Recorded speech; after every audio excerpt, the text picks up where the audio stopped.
Salute, brothers. How y'all doing out there, man? I got a little something special for you. So, we have a most esteemed guest. I can't even call him a guest. He homie family. He family for real, for real. This my brother from another motherfucking mother, dog. And I call this one here the check-in show. Cause we ain't, we checking in with the brother to make sure he good. Make sure he alright. You know what I'm saying? So let me cut the bullshit. Let me cut the bullshit. Where's it at? Where's it at? God damn it. Fucking stream. I hate this shit. Without further ado, man, introduce my big brother, my mentor, Mr. Machismo TV. God damn it. How you doing, Yo, sir? yo, yo, yo, what up, what up, what up, what up, what up? How it sound? What's How it going sound? on, fam? You sound good, Slim. You sound good, man. All right, bet, man. Yo, pleasure to be here, Playboy. You know, we've been talking on the phone since I got here and everything. But this the move right here. Let me do the check-in with you once a week, let you know what's going on the ground and everything. A little dual stream from my channel, plus yours, for the subscribers, too. As people can ask questions, just check in before we start doing the Sunday show, man. Appreciate you, bro. Yo, I appreciate you too, fam. And as always, I'm amazed at the progress, man, and everything that we talked about that you said you were gonna do, bro. You did it. You did that shit. Timeline was fast forwarded, but it still happened nonetheless, though. Yeah, man. Yo, you ain't lie, bro. We talked about this. It's a little mind-boggling, man. Like, um, yeah, everything we was talking about since season one, man. Brothers, get your passports. Yo, remember I used to say on the joint, like, um, you ain't gotta completely move out and shit, but like, I mean, you gonna ease your way out. Like, and I was talking about do like a 3 month overseas. Yo, what up, Derek Wilson? I see you in the building, Playboy. I was saying like 3 months overseas, 3 months in the States, and I was going to work my way up to 6 months. But I jumped directly into the 6 months joint. So, uh, like, Yeah. like we Oh, walking it like we talking a little bit. You know what I'm saying? you borging a little bit. You borging a little bit. I'm not sure if it's because of my thing I got going, or if it's yours. I think it might be me. I might have to Do shut I some issues sound down. better? Yes, sir. Yes, sir. All right, no, I was just saying, man, we walking it like we talking it over here, man. Like trying to like do the shit that we really be talking about in the content. You know what I'm saying? The show Nah, brothers no to give. bull. No bullshit. No bullshit. I'm I'm I'm I'm I'm fucking thrilled, dog, that you were able to get out of here and start experiencing that part of the country, or I'm sorry, excuse me, that part of the world, and pretty much you put your money where your mouth is, and or mouth is, and just did it, dog. And you can give a boots on the ground report as to what's happening for real, what you see. You know what I mean? Life Oh, and all the different stuff happening around you. Go ahead, go ahead, go ahead, go ahead. no, no, you spot on. And let me answer Derek Wilson's question. I moved to Colombia, Derek. I'm gonna be here for 3 months. Come back to the States for 30 days or so. Be back another 3 months. You could stay in Colombia 180 days for the year, so that's 6 months. Then I'll apply for an extended visa.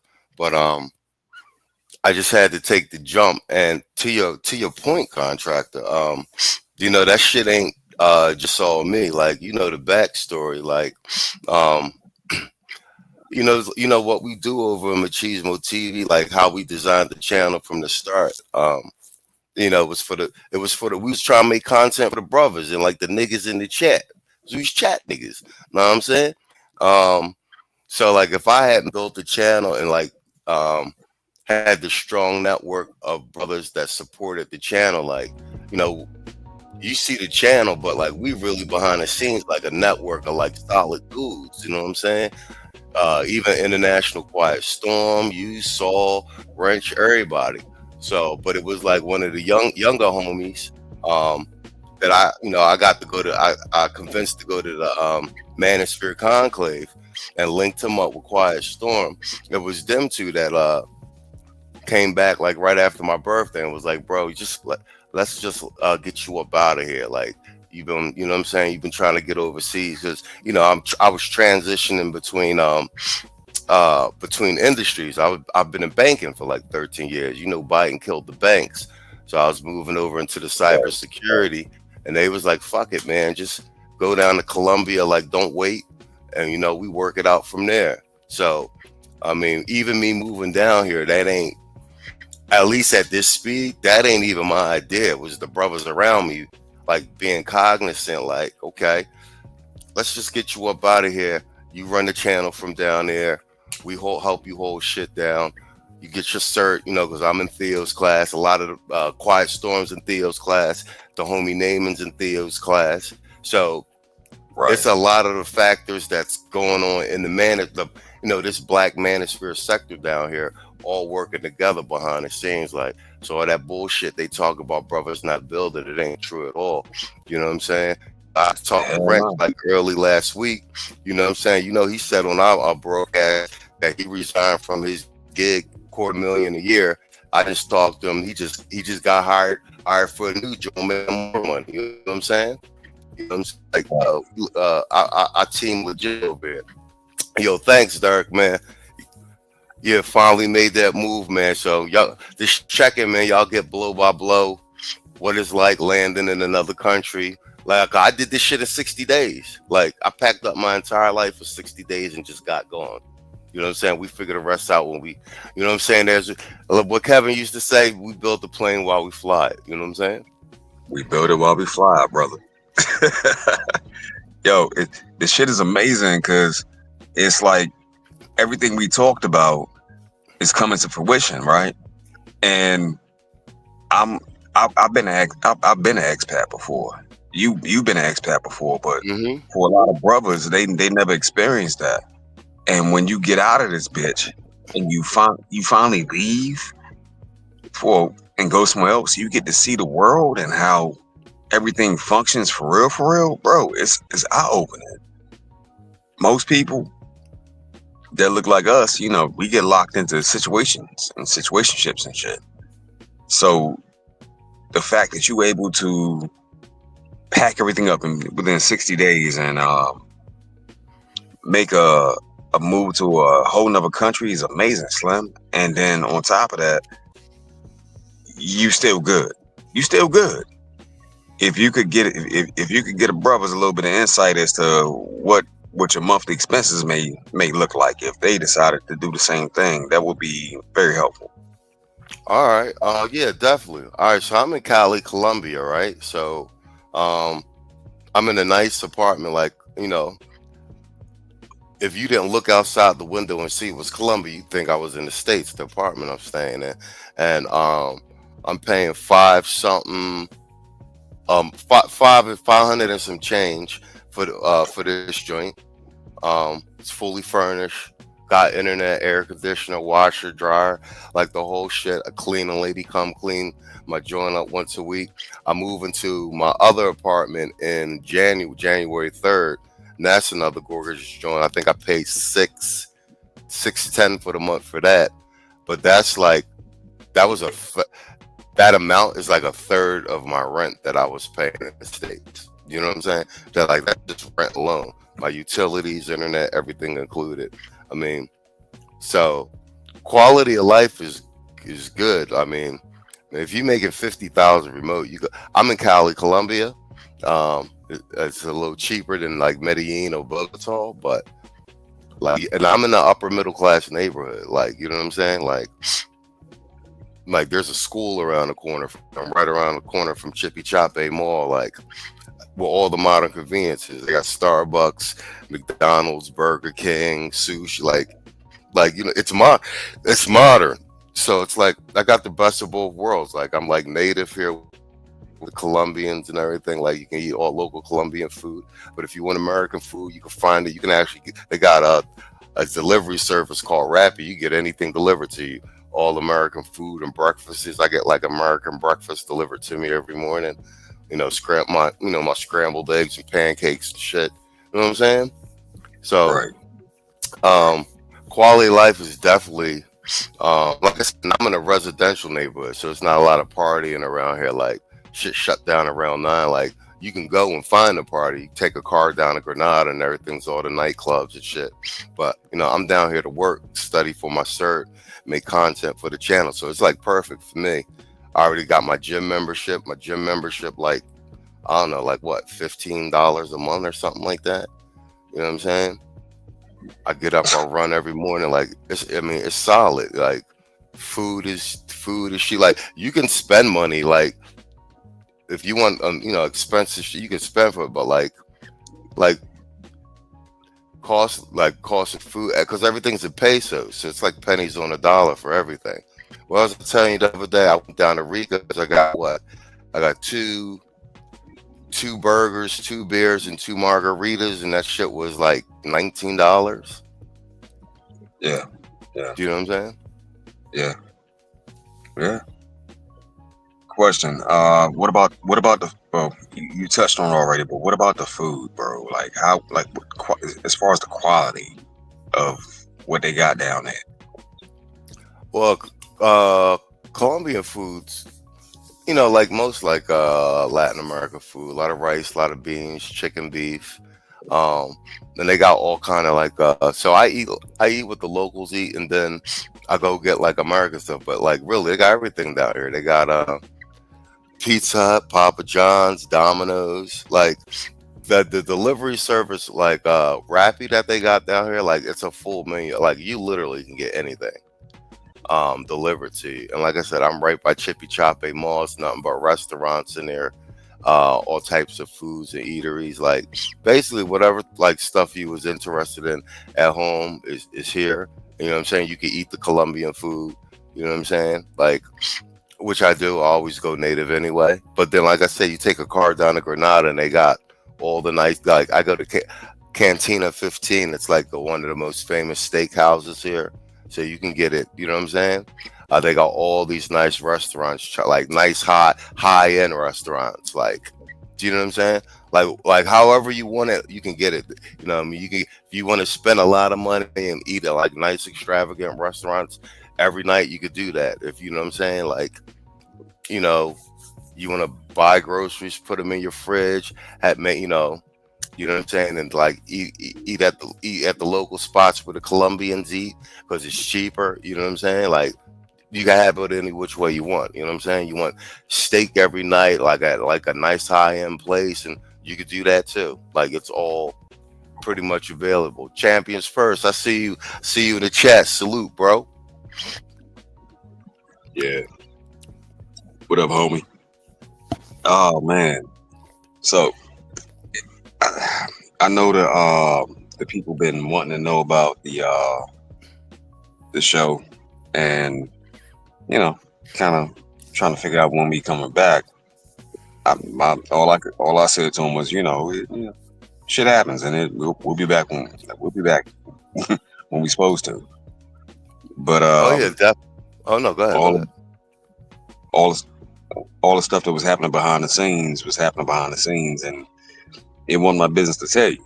So that's why Big Homie is on here right now, letting you know what happened and how like what transpired and his experience. I knew this shit. I couldn't say nothing about it though. That's why I'm like, Machismo, we're just gonna talk about that. Don't talk about that shit, cuz. Oh yeah. Like with anything, man. Like you get up and you move to another country. Like you used to operate in the way you are in the U.S., you are in another country. But mostly, with the show, it's like technical stuff. So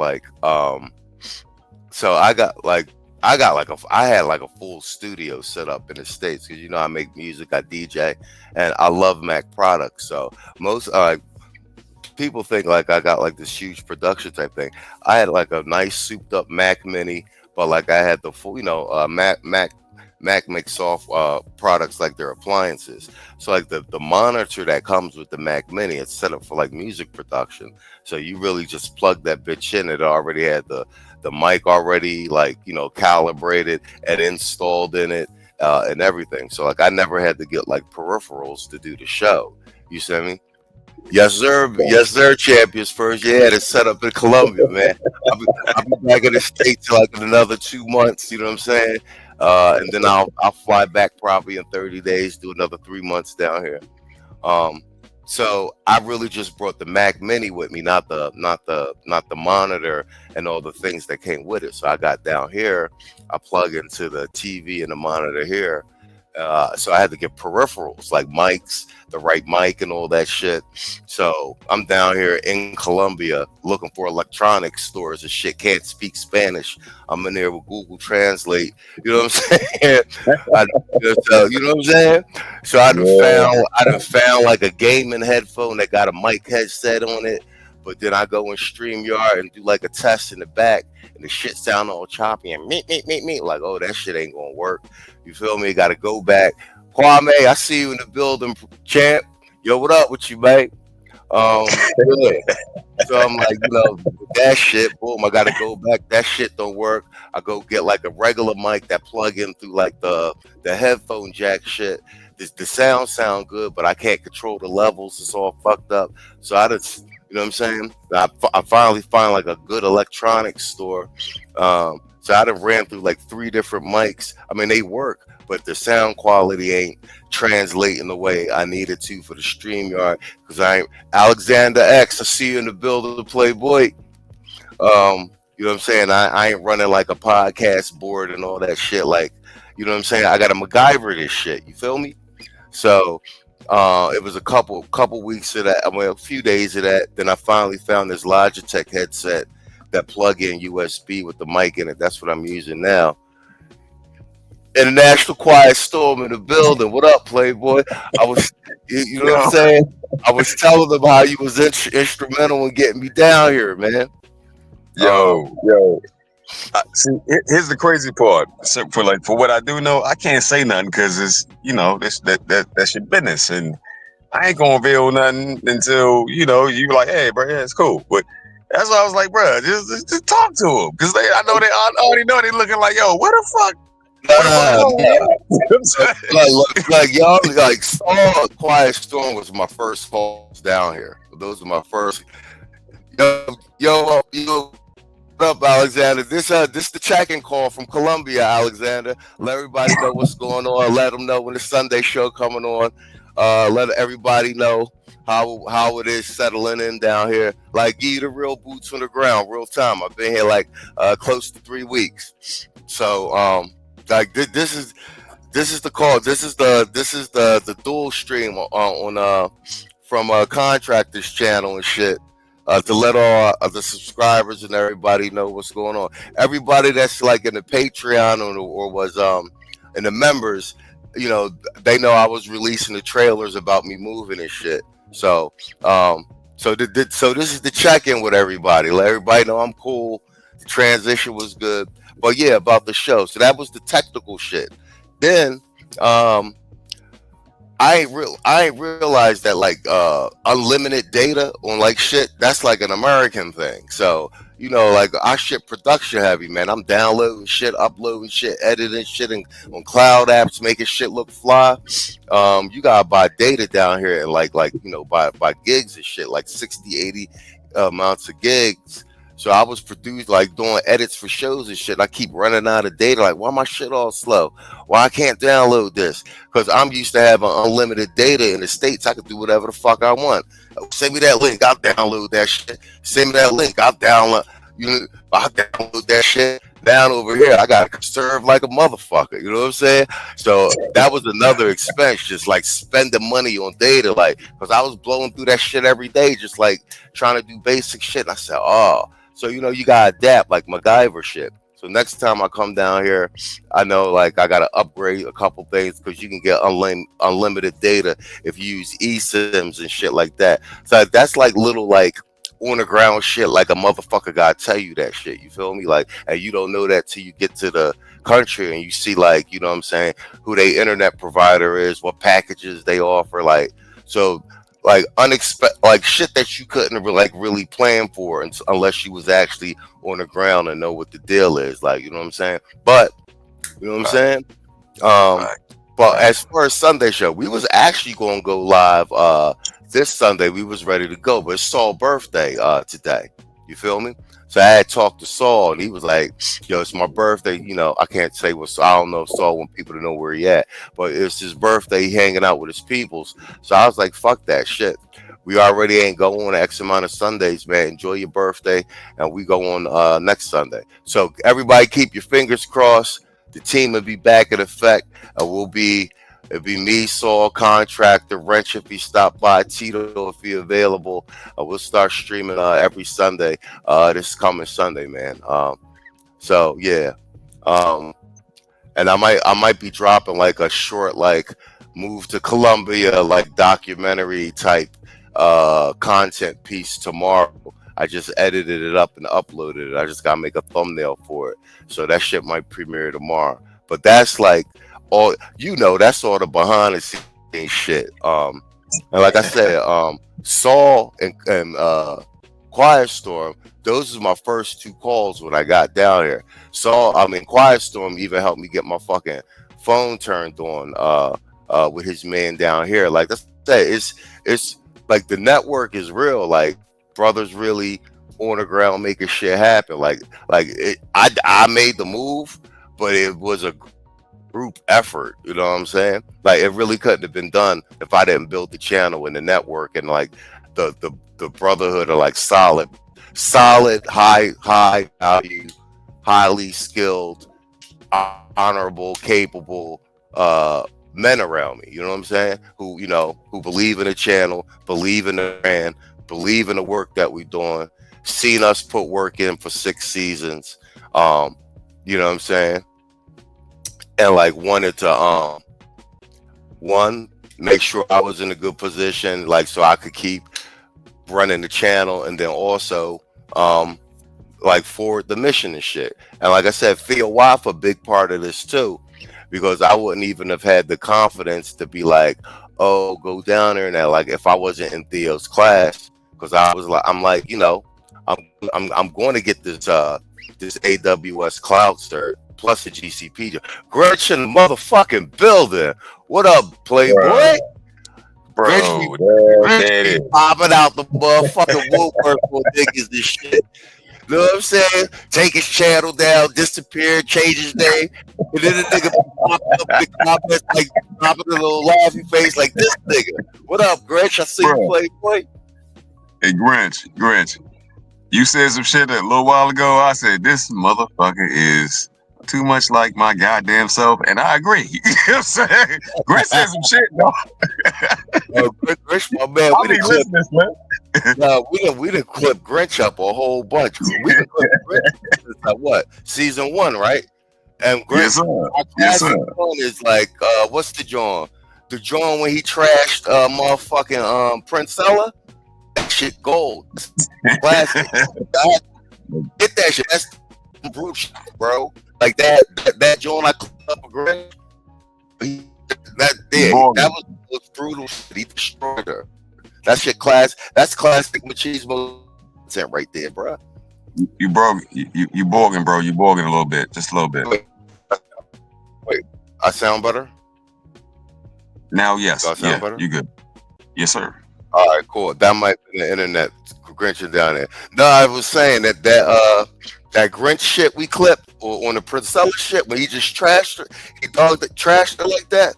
That's classic Machismo TV fucking content right there, bro. That's like somewhere between what, season 1, season 3? Yeah, that's classic shit right there. Yeah. All day. All fucking That day. shit was so brutal. Every time I was streaming at night, I would have to stay up so that when it was done, that I fucking unlisted it immediately. Because that shit was so brutal. Bro, I remember in the beginning, right? Like, everybody don't know this, but in the beginning, when we first started, like, after I got on board, I'm like, my mouth was reckless a little bit, you know? But I remember staying up and nursing or attempting to nurse the channel. I was guarding that bitch at night, dog. I was guarding that motherfucker. Like I would be a watchdog over over the channel, like late at night. But I was making money in the morning, so I didn't really give a fuck anyway. But I set my own schedule too. But Slim, I remember I was up 3 a.m. I'm watching the channel. Who said something? You know what I'm saying? But Oh yeah, one because we day, were getting attacked by trolls, crazy like those early seasons and shit. But you know, we yo, the first channel yep, that turned our entire channel over to the subscribers and everybody that was a moderator, and just like let them exactly. fucking police the channel. You know what I'm saying? When we wasn't live streaming and shit, like we the first channel that did that. Just turned the channel over to the subscribers. Was- Yeah, yeah, no bullshit. I remember like literally motherfucking because I was so afraid of this thing that we just pushed forth, like getting collapsed by a dumbass troll. You know what I'm saying? And I was like, nah, I'm not gonna let it happen. But that was the wisest course of action right there, like letting the bulk of the subs be the moderators. I'm like, that just made sense. Hmm.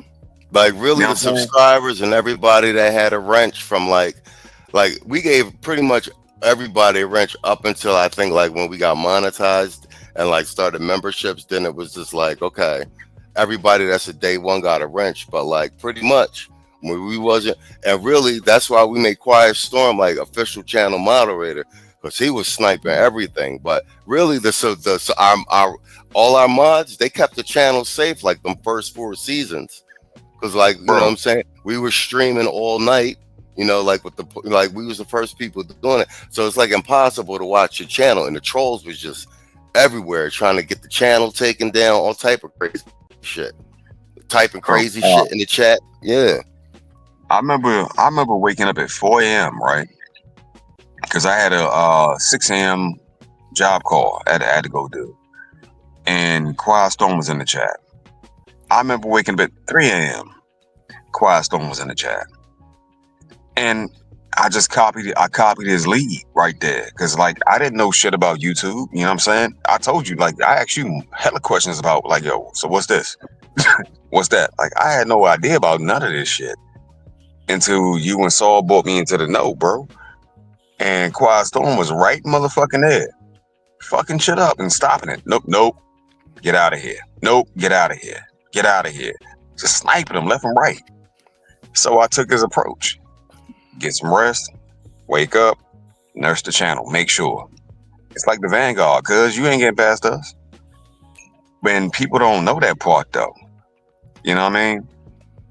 Oh So man, it's been we it's been a yeah, journey, dog. man. What we had we just started season 7, man. Season 1 through 4, man, we fought a lot of wars behind the scenes, bro. Fuck yeah, yeah, Red fuck Lion in the building. I see you, Playboy. You're yeah.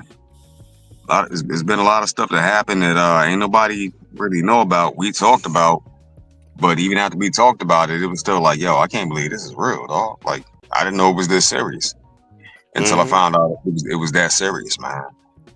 Real shit. But yeah, man. I'm really on some real shit. Me and you talked about this. Like I'm glad to be here in Colombia. More, not only just being, more so like how I got here. Like it'd be one thing, like you know, if I was like, all right, let me get my shit together and just move. But it's really the backstory. It was like it was Quiet Storm, the homie naming. I broke it to Saul, and Saul was like, all right, fuck it, we gonna do it. I got your back. I broke it to y'all, you. I told Wrench, and then like everybody. Yo, even the Red Lion, and then like so, like my move down here is like a collective effort by you know the network we built. Like you know what I'm saying, and brothers just being like, yeah, get the fuck up out. You know what I'm saying, report back. So it's a testament to like really what we doing down here in the space. Like you know what I'm saying. So like that's why the move is monumental on my end more than anything because actually I moved when I didn't really think I was ready to go yet. You feel what I'm saying? Like I say it again, I packed up my whole shit and I got down here in 60 days. That the joint I'm gonna drop tomorrow is how I moved to Colombia in 60 days, and you can too. You know what I'm saying? And like now that I'm here, it's almost like You bogging. getting I'm to the bogging, bro. perfect. All right, is this better? That better? Uh, one more time. Is that better? Yes, sir. All right, bet. Yeah, just keep letting me know if I bored. It's my internet. But no, just now just being down here is just crazy. Like it don't really take much. It takes some determination, some planning, and like a handful of brothers that got your back. You know, you can really get out of the matrix. You need a plan, but it don't take that long. You know what I'm saying? Well, that old saying, your network is your net worth, is a very real thing, man. And the older I get, the more I realize how true that saying is. Because I know we're all taught that like each man is his own island, but nah, not really. Not really, not from what I've seen. Not after all this fucking time. No, it's a group effort. But here the thing though, just like I shared with you in our personal conversations, bro, you were the best motherfucking candidate to go down there because no one can put it together like you put it together and then broadcast it back for the rest of the brothers to see. That way they can know they can know it's real. Now, when I traveled out the country as an expat, I did it on the GOV's dime. But Yeah, me too. Me too. I was always on somebody else's dime.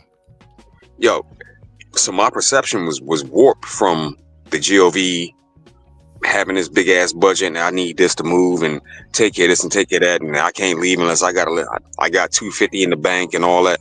But in reality, you could have a job doing like making 40K a year and get the fuck up out of here for real, for real. That's just it. You know what I'm Yeah. saying? Straight up.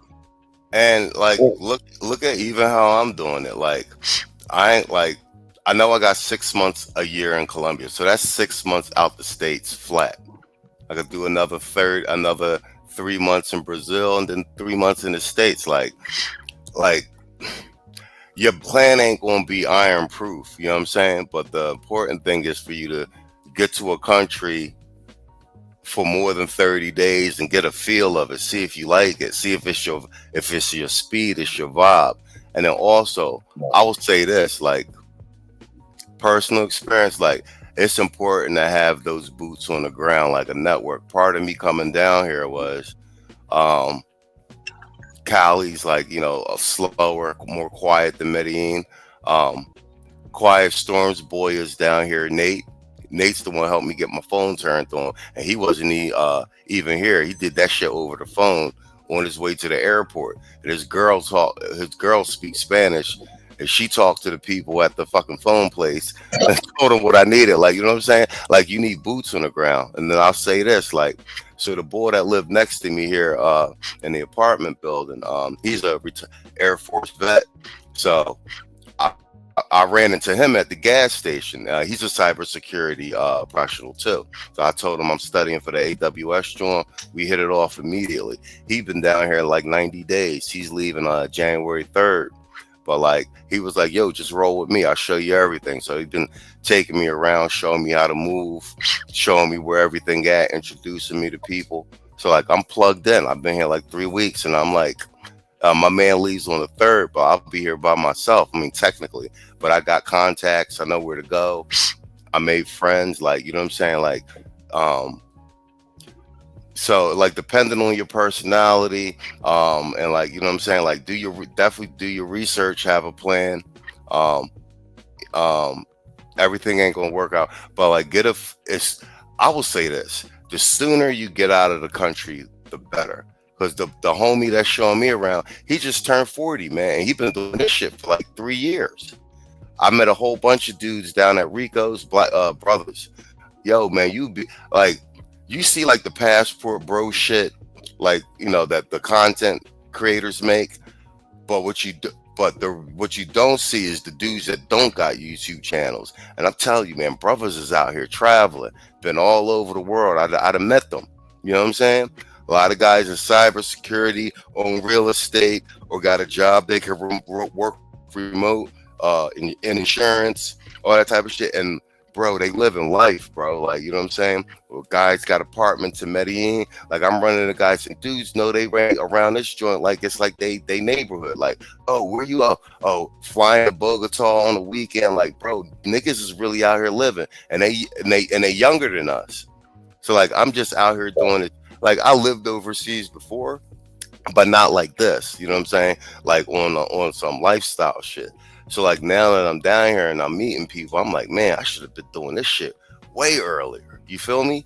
Because like, I'm looking at it like this nigga in his 40s, and he got it together. Because you know what I'm saying? Like, when you what I realize is it's a lifestyle. So I see dudes like my man's leaving on the 3rd. He going back to Tampa, and then he's going to be in Panama for 90 days. So like guys basically have. I've seen these guys. They just basically design their life around they travel. And like I said, man, and my homie, he got kids and all that shit. Like, so I'm just seeing dudes from all type of walks of life, like, design their life around they travel. And like, man, niggas look happy, bro. Like, they happy Yo, they way. yo, Quiet Storm just hit it right there, dog. That part. You never see him on YouTube, Slim. Yup. They don't want nobody to know about that Mm-hmm. shit. It's a reason why. Yeah. Cause it's And peace, my dude. It's and it's peace. You ain't gotta bro, deal with the punk shit. yeah, it's deeper than you know, and deeper than you think. Like, you a solid dude. Like, bro, I done collected so many dudes' numbers down here, and then we up on WhatsApp, we all exchanging LinkedIn's and everything. It's like a mafia, bro. Like you gotta see it for yourself. Like, you know what I'm saying? Like, running into these solid dudes, and like, bro, niggas is really traveling the world. Like, you'd be surprised how many black men is traveling. And like, you know what I'm saying? And like, and they traveling like, and like, they homies and shit. Like, they ain't grow up together. They might have met in some other country. They hit it off. So there's a lot of military guys, but guys that ain't military too, civilians. You know what I'm saying? It's 3 dudes that I met right around Red Sigma in the building. I see you, Playboy. Um, and like, one's a cybersecurity guy, and the two of his other two, he's a civilian, and his 2 other Detroit 313 in the building. I see you, Playboy. Um, what you would call it? And his 2 other homies, one's retired Navy, one's retired Army. And like, I forget where they met, but they've been traveling for like the last 3 years together. I was at the table with them, and we all talking, and the boy say to the other boy, ain't we supposed to be in Panama, whatever month this is? And the other boy like, yeah, you know what? You're right. Let me check my calendar. And they right in front of me booking flights and shit. Like, you know what I'm saying? All right, I got to make sure I'm in so we going to meet. Yo. And the motherfuckers is doing it like it ain't nothing, man. And the boy talking about, yeah, next year I'm gonna we gonna do like 20 countries. Like, bro, that shit just Yeah, blew my mind. Like, you know what I'm saying? yeah. Well, see, according to Keisha and them, we all dusty though. You know what I'm saying? We all dusty though. Whole time, we been moved out and past your motherfucking ass. You know what I'm saying? They don't understand that. Like, the reason why you can't find us is because we gone. We're gone, or we're making plans in the shadows and getting ready to get gone. You know what I mean? Like, Mm-hmm. it's a real deal reality, bro. When I was contracting, Slim, I wasn't thinking about nothing over here. I was thinking about building life over there. You know what I'm saying? And to see that brothers put that in action, that shit is more than just refreshing, dog. It's inspirational. And to hear the report from boots on ground, oh hell yeah. It's a network already established too. Oh hell yeah. Gone. Gone, fam. I'm just getting the money right. Mm-hmm. And I After would I get the say money right, this. I'm gone. Yeah, I would say that, a lot of the content is around, women and stuff like that. And like, yeah, women is a part of the equation, but everybody I done met, and just like, it's really about quality of life and like freedom and everything. I will say this, man, like, bro, any black man, if you spend the entirety of your entire life in the United States, like, bro, you losing. Like, you know what I'm saying? Like, you losing, and you don't realize it until you get out. And like, so you want to start taking these trips as early as possible. Like my homie Naaman is in his 30s. You know what I'm saying? I'm way older than him. Like I'm here now. I'm like, fuck, I wish I was doing this 10 years ago. Then the homie that's showing me around, he in his 40s. So it's like he got years and years and years of doing this until he even hit my age. You feel what I'm saying? Like, and like I said, you don't gotta completely move and stuff like that. Like at first, like just go to one or two countries. Like find what country you like that's really your vibe. That's like your pace. Get plugged in, and then you check out another country. And like, because right now I can already see like I like Cali. Like I like because it's a residential neighborhood. It's quiet, so I will come down here, set up base. You know what I'm saying? And then like if I want to party, I'll catch a plane to Medellin, stay in Medellin for 3 weeks, come back. You know what I'm saying? And work and stuff like that. Like you know what I'm saying? Like you gotta whatever type of lifestyle like you wanna live. Like you find a country that suits you, and like you know what I'm saying? Like, but you can't come down like just to like yeah, you could come down to party, but like dudes is settled in down here. Like I know dudes got a crib in Medellin, got a crib in Cali, got a crib in Bogota, got a timeshare in Dominican Republic. Like, bro, dudes is really out here, bro. You be meeting these dudes, and you be, oh, Kofa, what up? Me and Grove and Kofa, we in the same class. Theo's joint. You know what I'm saying? But like, and once again, like I said, part of me being down here is because I'm actually in Theo's class. And so I'm already ramping up for that cybersecurity and being able to work remote. And I know it's real because the homie I roll with, he's a cybersecurity professional. I'll be hearing him next door working during the day. He be done at 3. He hit me up like, yo, let's go. Let me take you so-and-so. Let's go hang out, blah, blah, blah, blah, blah. And he been doing that shit for years. And Yo, salute, Groove Talk. Hell yeah, support Black Male Media. I was just on Travel Talk with my bros day, exactly.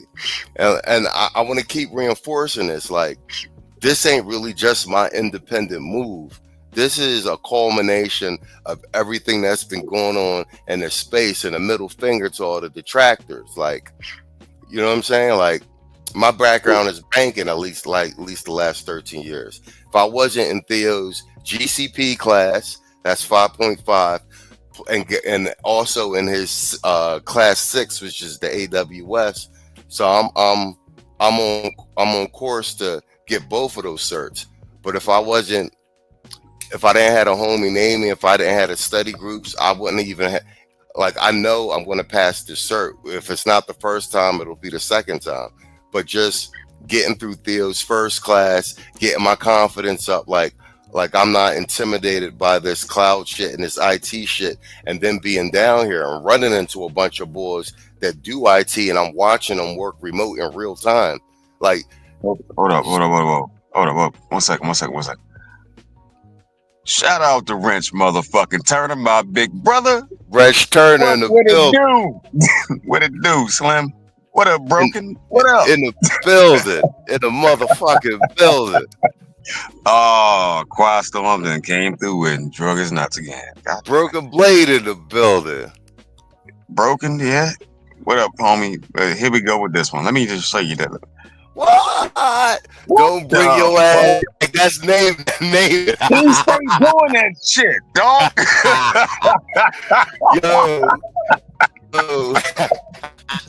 Yo, he just dug his neck all through the bill.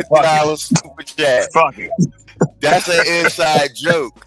Cause I'm gonna tell the truth. All right, bro. Like this shit ain't. Yo, I'm dropping the Jordan Lamar that like has some of the shit in here. But I was stranded at Dulles International Airport. Like, hey.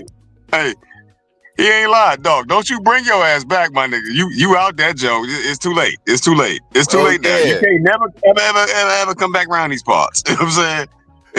I'm fucking up. Yo, but that shit that don't bring that's the homie naming.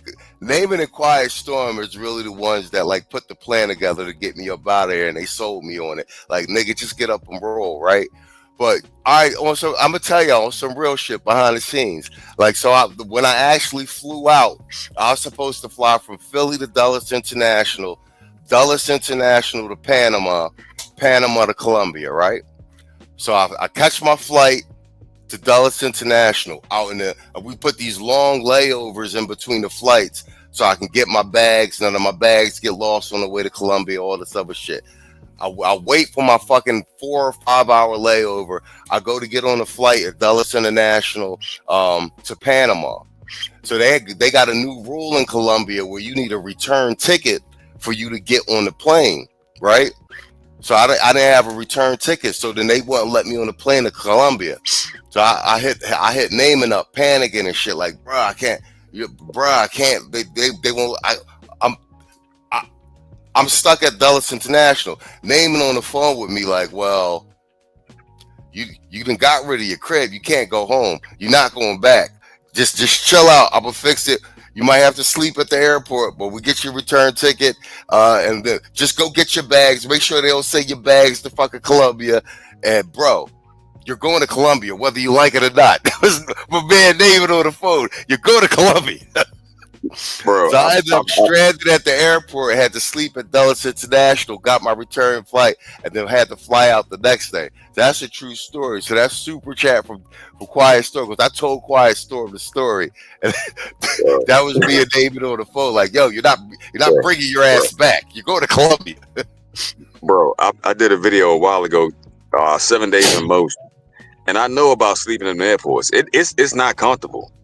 I remember the first time I saw a motherfucker, like they were laid up under the seat on a bag, and I was like, I ain't nigga, how could you do that? Travel for like more than 24 hours, you'll find the fuck out. You'll find out real quick. Yeah. You be on your bag too. Not smooth the fuck out. Smooth Dulles the fuck out. International is a nice airport though. I was comfortable, but bro, I was like in that joint. I was in the airport for a fucking day, an entire day. So I ended up getting to Colombia like a day late and shit. I never liked Dulles, bro, because Dulles is where I would fly into and fly out from. You know what I'm saying? So Dulles is like it was a bad place in my mind, dog. I don't know, fuck Dulles. Mm-hmm. Then it's in Virginia too. In Virginia, they don't like niggas. The last time I was trapped in the airport was in China, in Beijing. I had to stay in the airport for like 2 days and shit. Yeah, champions first. Hashtag F all you hoes. Oh yeah, y'all gonna hear them drops this Sunday, man. I ain't even gonna hold y'all up, man. I miss doing the fucking Sunday show, bro. I did 6 seasons of content like nonstop.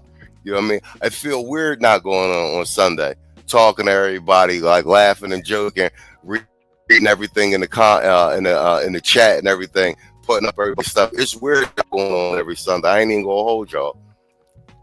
No bullshit. I ain't gonna lie, dog. Like that feels like Sundays are like my time to purge. You know what I'm saying? Where I can get everything out, or even depending on what the subject may be, I still can release a little bit.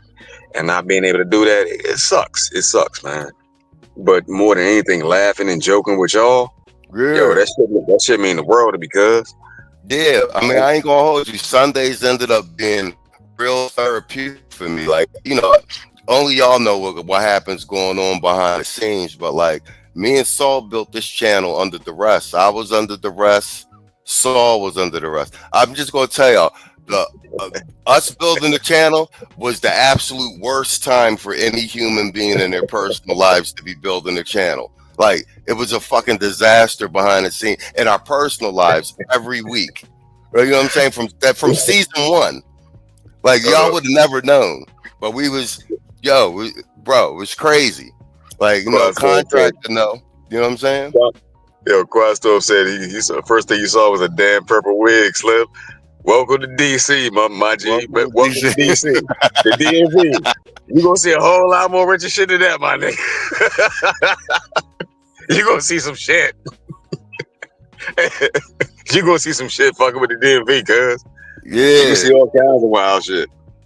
Yeah, everything go through Dulles. It's like a million different airlines and shit. Dulles was crazy. It do. Mm, Yeah, but no like I said, bullshit. I mean, like I said, Dallas is still a really nice airport though. Like, so you know, I was chilling. Like and I wasn't the only person stuck. I was all salty. I stepped out to smoke a cigarette, and there was some Indian boy out there. He gave me a lighter and shit.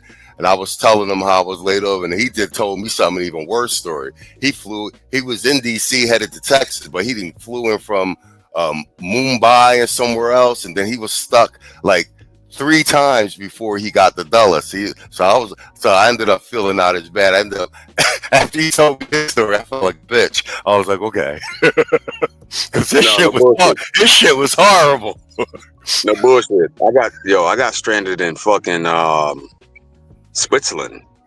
Yeah, Switzerland, and it was snowing. I missed my flight, but they were calling my name in a language I couldn't understand. So yeah. When you traveling, when you in process, expect the unexpected, because Oh shit will hell happen. yeah. But it's best that individual like yourself had that experience, because now you can relay that back to the brothers. The way they don't wig the fuck out when they in process, man. Oh Because yeah, yeah, some shit be yeah. happening, dog. In the Yeah, airports, you get yeah. stuck, dog. Yeah, international travel, your flight may be delayed. They'll move your gate on you, all this shit. I always go directly to the gate where my flight is, even if it's hours to go. Make sure I'm at the right gate. You just gotta keep checking shit because shit will move on you real quick. But when I got to Panama, they was what you call it? They was nice as shit to me. Made sure I got on my plane and everything. Um, what you call it? I got all my shit taken care of before I went to board the plane. I went and found the boy that was in charge, showed them my return ticket. My man updated me because it was I had to fly Copa into Colombia, not an American airline. So he updated me in the system, all that shit, stamped my shit. He was like, "Bro, don't worry about it. You good." And then by the Right. time I got to Colombia, bro, I had no problems getting in, customs or nothing. You know, I got to the joint, they wanted to see my where you stay in my address. I ain't had no data on my phone. I'm all about to fiddle through my phone. The board's just like, welcome to Colombia, enjoy your stay. Like, keep it moving, nigga. You know what I'm saying? With the customs, you know what I'm saying? I thought they was gonna give me a hard time. He seen I was fumbling. He was like, welcome to Colombia. Keep it moving. Enjoy your Man, stay. I ain't got time for this shit. Come Yeah, on. enjoy your Next. stay. Fuck on. You know what I'm saying? Bro, that's By that crazy. time, I've been on planes for like 2 days and shit. Then I got through customs. They ran my bags through. I thought, oh man, maybe they're gonna go through my bags. No, they stopped all the chicks behind me. Like the boys was like giving me thumbs up, like welcome to Colombia. Like okay, so Yeah. yeah, the rival the rival wasn't nothing. I say anytime you're gonna land someplace in another country for a long stay, it'll take you like a couple. And that's why I say like you're gonna try to when you're gonna make the move, try and do 30 days at a time because it's gonna take you like 7 days to get settled in and stuff like that. But you know what I'm saying? I'm telling you, your brothers, man, you got travel. Like you know what I'm saying? Like maybe it may or may not be a thing, but like your entire existence in the United States, so you don't get on a plane and see another country or whatever. Like, bro, you losing, bro. I'm telling you. And like I said, if you can get them remote dollars, like one, I'm living proof, but like I ran into so many brothers down here, and it's like it's one thing when you see it in real life and you talk to the brothers and they out moving and grooving, and you like, man, these niggas really got their shit together. Like, and everyone's got their own little individual personal system, places that they like to go, how they move around or whatever. And we all be comparing notes and stuff. Like, bro, it's brothers is traveling for real. And like, you really would not know it. And they doing it well. They doing it well. You see these brothers, they do. Yo, the dude I met, the retired Navy dude. The dude is 65, man, and it look like he in his late 30s, bro. Yo, that's what happens when you eat real food and you have real health care and you ain't got the stress of the Western eater on your ass talking shit. Yeah, we was at the table and everybody was telling their ages, and me and the homie spit our beers out like, nigga, you 65? Nigga look like he in his late 30s, bro. How how long had he been down there? And he been well, he was doing it. Like, He been well, traveling for, like he said, I think he said the last seven years or something like that, maybe even longer. there you go, the fountain of motherfucking youth. Fountain of youth, bro. Broken said facts. Like I've Facts. been I've been down here what 3 weeks. I can see my six pack. There it You know what I'm is. saying? I've always been in shape. I'm going to the gym and everything, but like there's no high fructose corn syrup in the sodas. Like I eat what the Colombians eat, or I'll get like American food. But like it's like a lot of the chemicals and shit and preservatives we got in the food, even pesticides with the fruit, they don't got none of that. All that shit's illegal down here. It's like Yeah. like you eat, you don't get niggeritis down here and shit. You know what I'm saying? Like you eat like Yeah. big because it's all them preservatives that be having you all fucking drowsy and shit. Bro, like literally something as simple as like a bottle or a can of Mountain Dew is illegal in a whole Yeah, lot of countries. You can't yo, bring you're that right. shit You're in. right. There's no Mountain Dew down here. You're right. Nah, I couldn't nah, find it either. There's no Mountain Dew down here. uh-uh. Nah. You can't have that. You're not gonna poison our people. But they push commercials for that shit like it ain't about nothing. Super Bowl, all that. But that is meant to call it what it is. It's meant to poison you. There's a whole lot of stuff that they let fly here in America that even in a third world country, a so-called third world country, you can't fucking do. You know what I'm saying? They're not gonna feed their people that bullshit. But they're third world though. They're not as advanced as advanced as we are, which makes no fucking sense. But whatever. It is what it is. At the end of the day, you're in an environment where you have real food, you have beautiful women, you have ease of life and comfort. That's why I said, like, yo, can't nobody document it like you. Can't nobody chop it up and put it on display like you. So that make that you going down there, even though it came with a few hardships, it made you the perfect test candidate for it, dog. Real shit. Because now you're out the matrix, and now you're out the matrix. What my man Quiet Storm say? Hold up, let me scroll back to it. Yeah, and Kofa right. He said nobody believes me when I tell him about the food. Yeah, he's right. You can't bring your ass back. You can't. Never. And Oh stay yeah. clear. Stay clear of this shit here, man. Oh yeah. I mean, I'll You be know? back just the on a rollover. Like I said, and that's the other thing. Like with the what I'll tell you this. This is what I see with brothers traveling is based on whatever the visa issue is or the stay at the country. That's why you'll see brothers jumping from country to country. So Yeah. like I said, Yeah. you get 180 days every year in Colombia, right? So that's 6 months. So the my man, like I said, my man, my man's leaving on the 3rd. He's going back to the States for like 30 days, and then he's in Panama. He's in Panama for 90 days. So you know what I'm saying. So right there, that's 9 months. You see what I'm saying? So Yes, sir. now that I'm down here, like I basically have reset my whole life. Little Rock in the building. I see you, Playboy. Um, and my advice to all the brothers, like you know what I'm saying, is like your life is kind of like on some autopilot shit here in the States. You know what I'm saying? It's like they give you just enough to just make it, and then like you accumulate enough stuff for it just to be heavy enough for you so you can't move. But once you Facts. like get out a little bit, your mind start changing. And then especially when you see other brothers doing it and doing it well.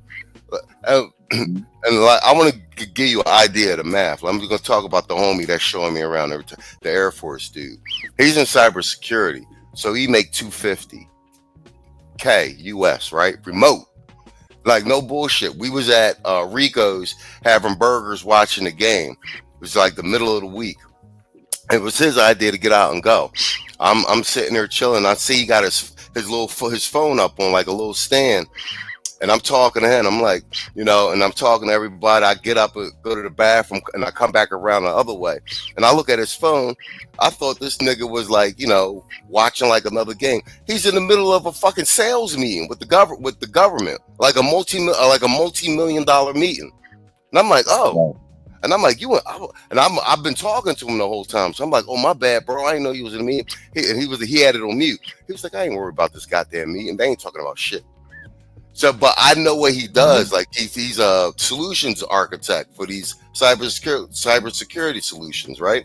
And so it's a government.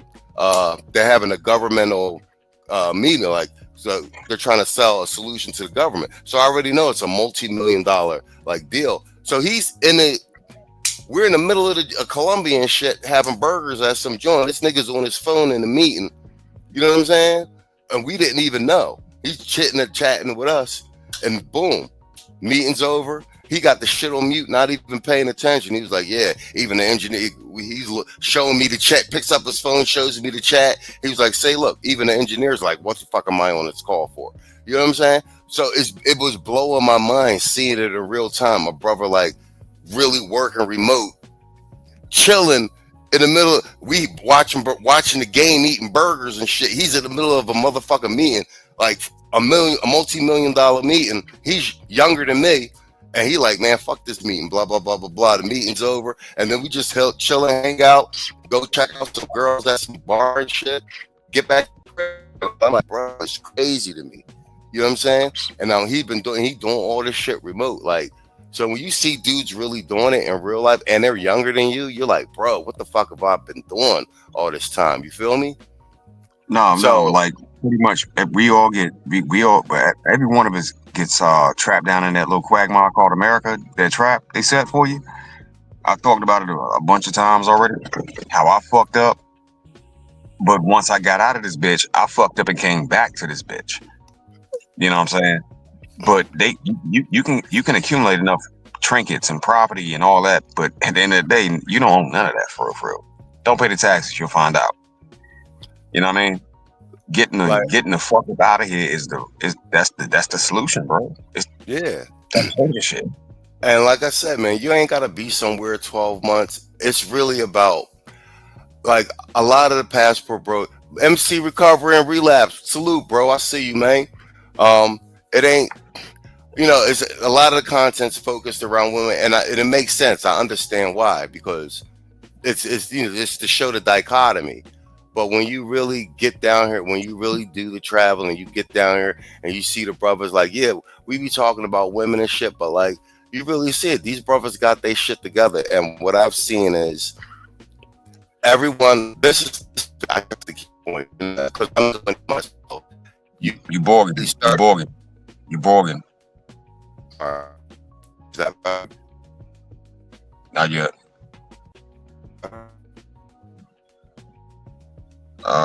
Try that.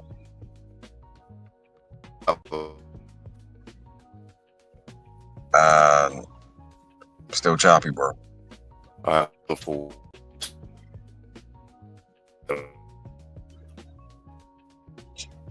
Shit.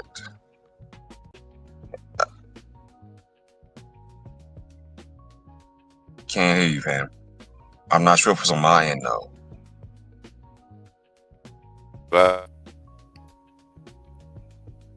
Can you hear me? Yeah, you're good now. All right, cool. I switched modems. Well, yeah, so I was saying is like, and I'm doing it myself, you immediately start trying to figure out how to rearrange your life so that you can travel as much as possible. And that's the thing. Like, you don't even think, until you travel, you wouldn't even think about remote or even think that it's possible. But when you see other brothers doing it, you start being, and they're younger than you also, you end up being like, all right, I need to figure this shit out. Facts. You know what I'm saying? Facts. How do I get my ass to the places I want to be 6 months out of the year? And it's really not that hard. You know what I'm saying? Facts. And especially when you're in the, go ahead, my bad. No, you good. The reality of it, for me, from what I see, is once you see it, it ain't no denying it no more. You can't help but to believe it, because that's what cements that shit, man. Like, you hear about it, you hear stories about it, people talk about it, but once you see that shit with your own eyes in that place, oh yeah, it's over. It's over. So that whole fairy tale of you need this much money to move out of the country and you need this and you no. It'd be nice to have it, because in the place where they only make like 700 a month and you Yeah, making I well think over the that. average Yeah. salary in Colombia is like $600 a month, U.S. Okay. And you cranking what, 250 a year, 140 a year, doing what you do on some remote shit, 80 a year, 70 a year, you're living way better than average. Yeah, Way better. yeah, Way better. yeah. I've Yeah. said it before. I think if you're gonna be in Colombia, DR, Brazil, hold on. Let me do the put the other guy's super chat up. I'm not your nigga. Let's read them out. I'm not your Negro with the $10 super chat. He said, "Greetings from Imas Cavate, Philippines. Salute, bro." And you can put Quiet Storms back up. And Quiet Storm said, "Do it again." Again, don't bring your ass back with a $2 super chat. Yeah. Yeah. Yeah, the sweet spot. Yeah, the sweet spot is if you can make like 50K remote, like Colombia is a cakewalk. Um, like I said, Fact. I'm in, and like I said, based on your budget, like I'm in a nice place. Like I'm paid. This place where I'm at is like five something a month. The place I'm moving into in July, I mean in January, is six something a month. But you can, if you want to pay $1,000 a month in rent, like bro, you could be in something super super nice. There's penthouses here, everything. But like, bro, just everyday cost of living is just. I mean, it really is not. It's a quality of life issue. Like the women aside, it's a quality of life issue. Like my stress level has reduced like exponentially. The 3 to 4 weeks I've been here, like I get like that's like no lie. Like I sleep good. Like I got shit I know I need. I got the same shit I need to do that I needed to do in the States, but like I don't wake up like, oh shit, you know what I'm saying? Like, you Yeah. feel me? Yeah. Yeah. Yeah. Like it's noticeable. It is really noticeable. Well, honestly, bro, like we were never meant to live like that, under that much goddamn stress all goddamn time. Because at the end of the day, I know I should say delete, but no, I'm not. Stress kills. It kills, and it ages you, and it saps years of your life from you. So at the end of the day, when you're in a place where your money stretches farther and the food is natural, the women are beautiful, the weather is you know, much nicer than back here, because it's still cold as hell back here, and I'm down south, and it's still cold. You can't help but to just kind of woosah a little bit, versus grind, grind, grind, go, go, go, go, go, all day, every day, man. But yet again, I'll say it again, bro. It took an individual like yourself to go ahead and make that move and start to display it for everybody else to see. Like, yo, this shit is real. It's real. Because at the end of the day, I can talk about every overseas adventure I ever had in my life. Don't change the fact. Well, it's not gonna be the same as somebody that's living it right here and right now, and then reporting back. Brothers, this shit is real, man. If you want to extend your life, your health, and also stretch the wealth, overseas may be the move for you. And you got Machismo over there, and he ain't gonna lie to you, cuz. You know what I'm saying? He gonna give you the straight up honest truth. And that truth is, ain't none of this shit here worth it in comparison. None of it. For real. Get your money from here, but you ain't gotta be here though. Oh yeah, that is the key. You want to make them U.S. dollars. You gotta treat the United States like a bank or a corporation. You just get them U.S. remote dollars and float into you down here. You know what I'm saying? But I'll say this wholeheartedly. Like there just ain't no good sense for any Black American man to be spending his entire 12 months of the year in the States. There's just no good reason for it. You know what I'm saying? You 3 months, gunmetal guy USA in the fucking building, my man. Since day one. Salute, sir. Salute to you, sir. Yeah, there's no good. There really is no good reason. Like you gonna get more of the same. Like you know what to expect. You know what I'm saying? Like and baby step it. If you 30 days, try 30 days. Then the next year try 60 days. Then the next year try 3 months. Like you know what I'm saying? But like you'll slowly start rearranging.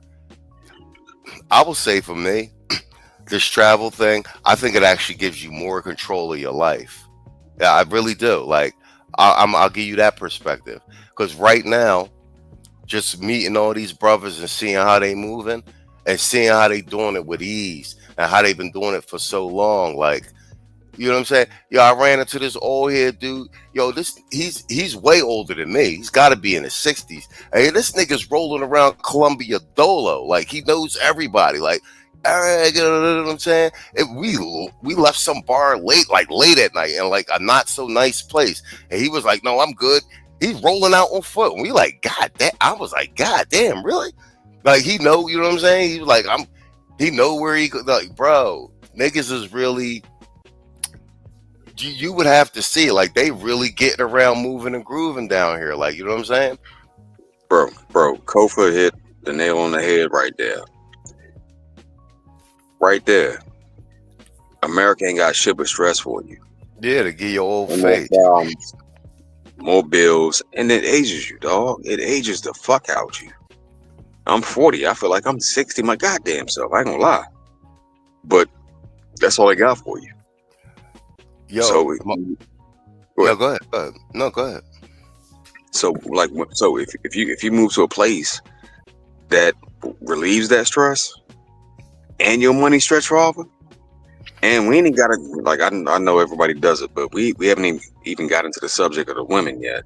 Yeah, Slam, what the fuck more could you ask for? You know what I'm saying? Like it just makes sense. There is no logical reason why a melanated man would want to spend his time struggling and suffering here when you have the option to go. Blue can go. yeah, Machismo did it. It can be done. It's proof right there. You know what I'm saying? It can be done. It can. Question is, will you do it though? yeah. And then as far as the women, like I said, the homie, like he comes down here and then he comes back in the States and goes into monk mode and then travels again. Like he don't even deal with none of that.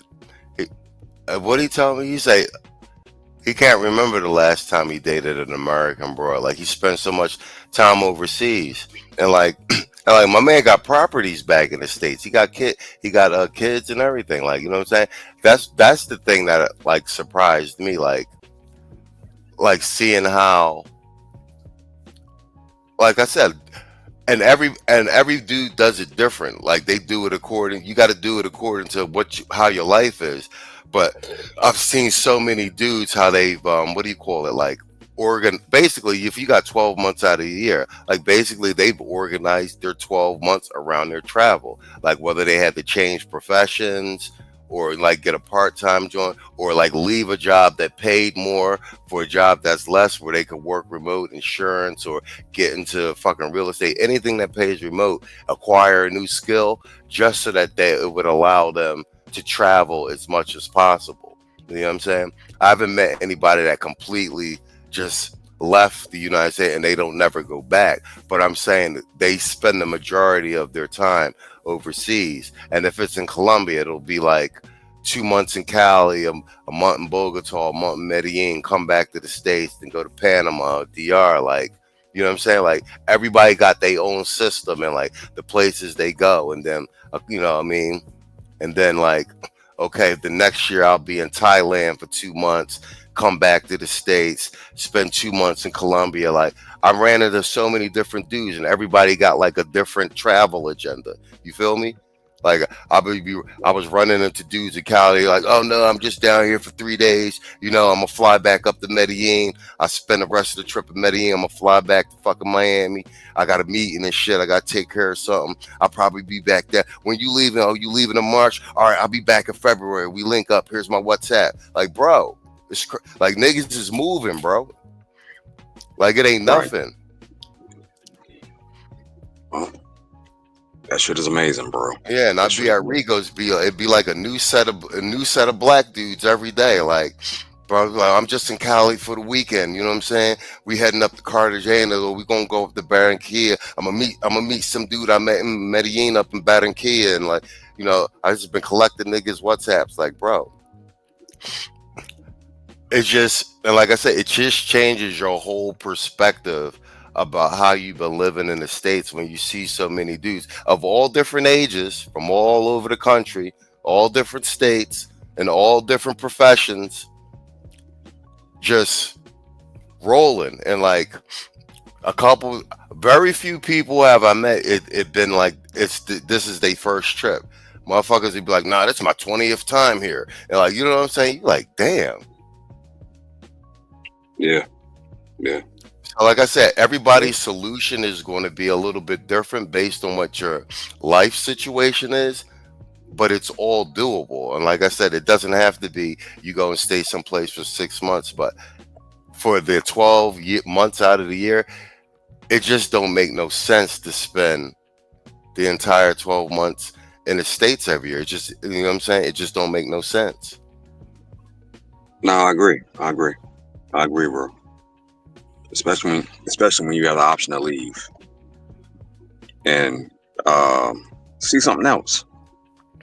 You know, you could spend 6 months, like let's say, like in Colombia, get healthy, come back, all those problems with arthritis, all the way to motherfucking ED, Hmm. gone. Get your health back, then you come back here, then you jet over to Germany real quick, experience Oktoberfest for a little while, and then you jump back to Colombia. You know what I'm saying? It's just for myself personally. Like when I leave, I'm gone. I ain't never come back. I don't Oh care. yeah. You know what I mean? Hmm. Because I got And that's what all I'm the saying. time. There's no one size fits all for everybody. Like you got to do what works for you. But I would just say, just in general, like you got Yeah, 12 months in a year, and I see these guys like this is a, I mean, like I, you know, I talk to my man and talk to all these. And I ask questions like, all right, so what's your travel plans? How long you been traveling? What countries you been to? But blah blah. And niggas is they be happy to tell you like, well, look, I've been here. This is what I'm doing. And like dudes got they shit planned out for like the next 2 years. I done talked to dudes. Oh, all right. No, no, but next I year I'm believe. going to so and so. I'm going to so and so. Then I probably, you know what I'm saying. I got this to take care of. So that's all I got. But then the year after that, though, I got four. I'm going to these four. I already got all three of these booked. Blah blah blah. Like, bro, they serious, bro. Like some dudes Yeah. got they travel plans out for like the whole 2025 already done. Got the flights booked. Got the Airbnbs booked. They know, you know what I'm saying? Like, bro, they not playing. Well, Like I said, it just blew my mind. Like how like it ain't nothing. Like dudes, you talk and travel with dudes, and it's like normally, like you in the States, you like, yo, we gonna fly to Miami, we gonna do something. It's all this rigmarole, and I'm running into the dudes that's like, all right, I'm in Panama for 3 months here, then I'm doing this, and then like so then in June I'm gonna be here, and blah blah. Like, bro, no, facts. and Facts. like so much so that like I said, you could tell like this they done turned it into a lifestyle. Like they money and they expenses and shit is organized around that. Like where the trips is already paid for. Like they ain't even worried about like, oh, you know what I'm saying? Like that's paid for first. You feel me? Before anything else. Yeah.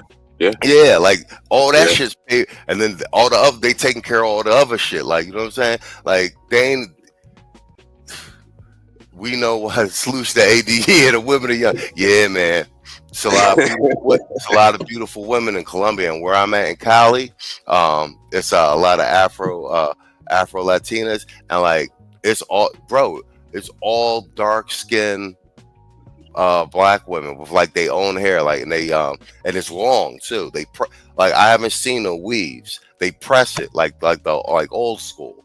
So they straighten it, you know what I'm saying? And their hair be long all the way down their back and shit. Yeah, yeah. They be the dog. Okay.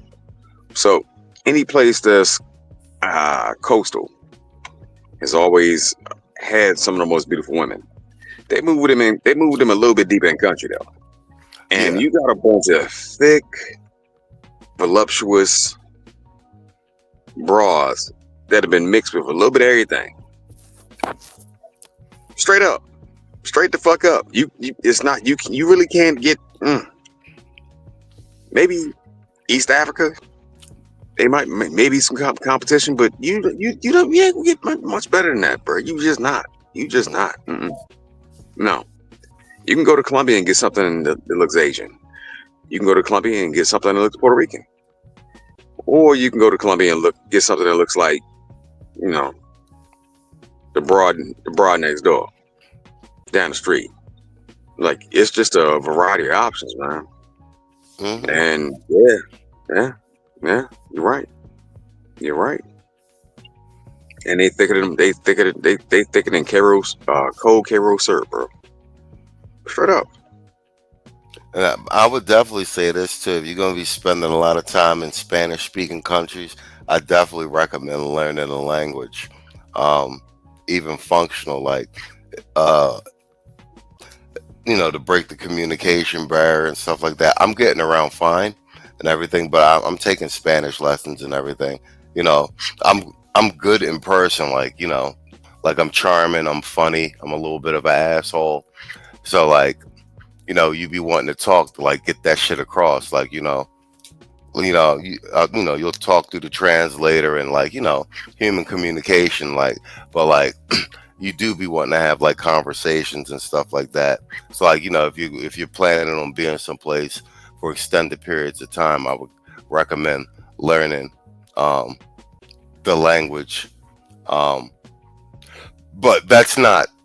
But don't have that be a barrier or anything else like that. But I will say this too. Like, I I don't know if I actually have heard. Well, maybe that's not true. I've heard a few people phrase it that way. But like, if the travel thing, like, it's not like vacation or tourist. Like, I think black men should really start thinking about it as a lifestyle. Phil, yeah, I'm in Colombia. You know that. I'll let you know as soon as I got down here. I'm down here to March 3rd, man. He'll say, "You the man."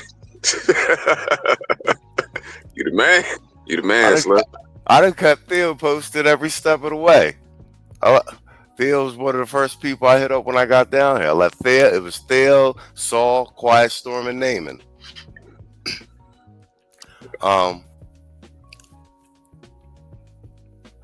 there's a lot of cute blondes in Colombia. I talk to one every day, Mariana. I talk to one every day, right around the corner, Mariana. A lot of cute blondes.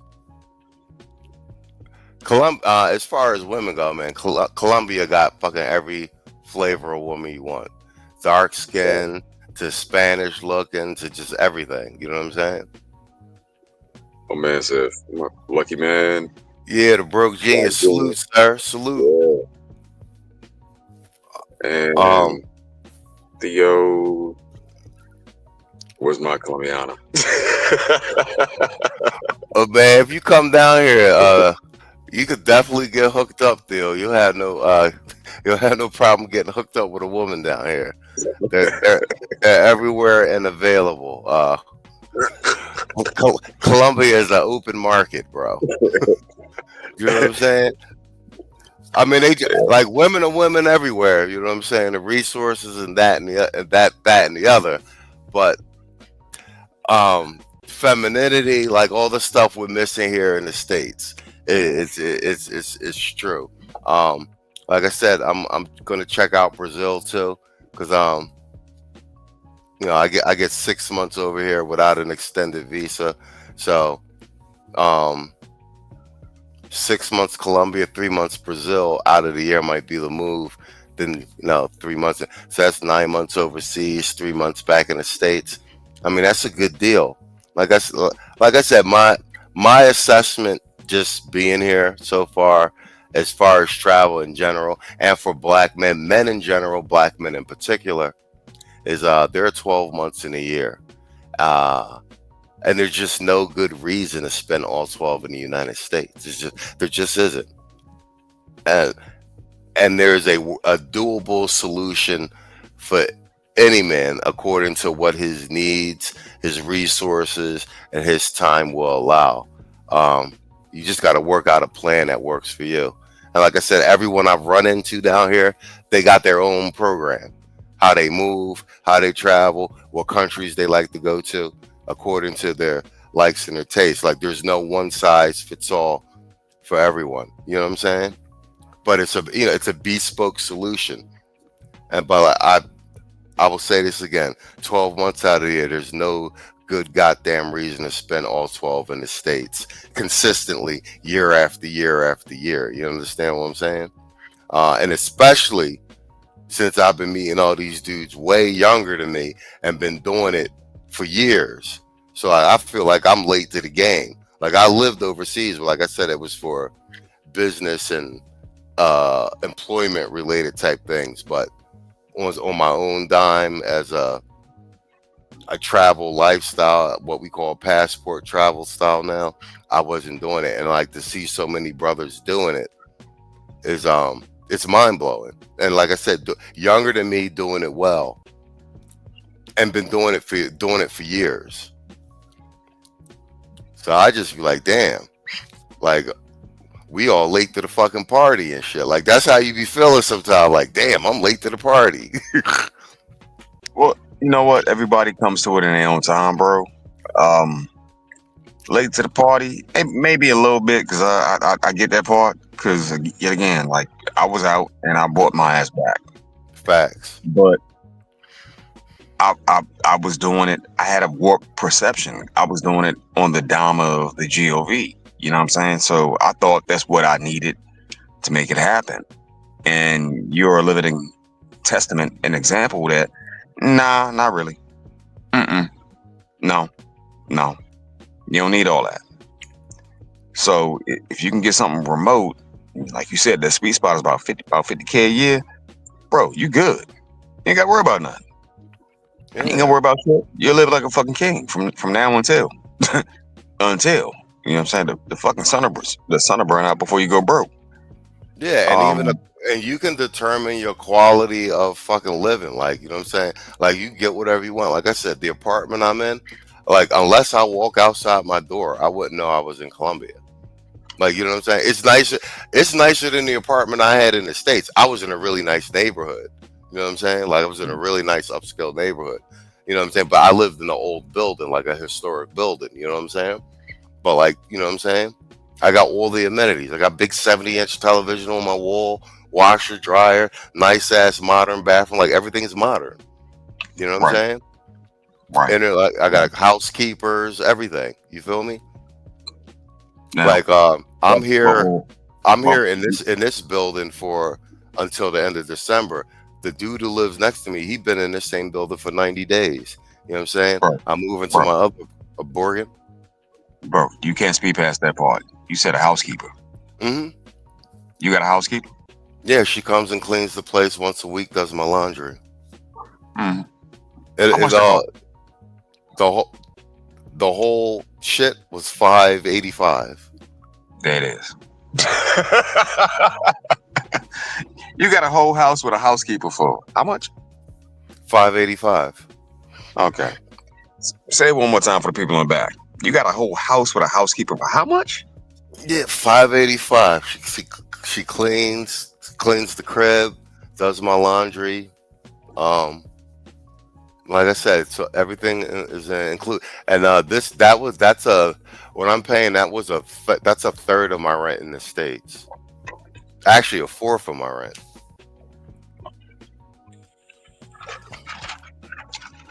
Yo, Tevin King, I see you in the building, Playboy. with the $10 super chat. He says, "Do not come back to the U.S. You made it out the matrix. Now plant your seeds overseas."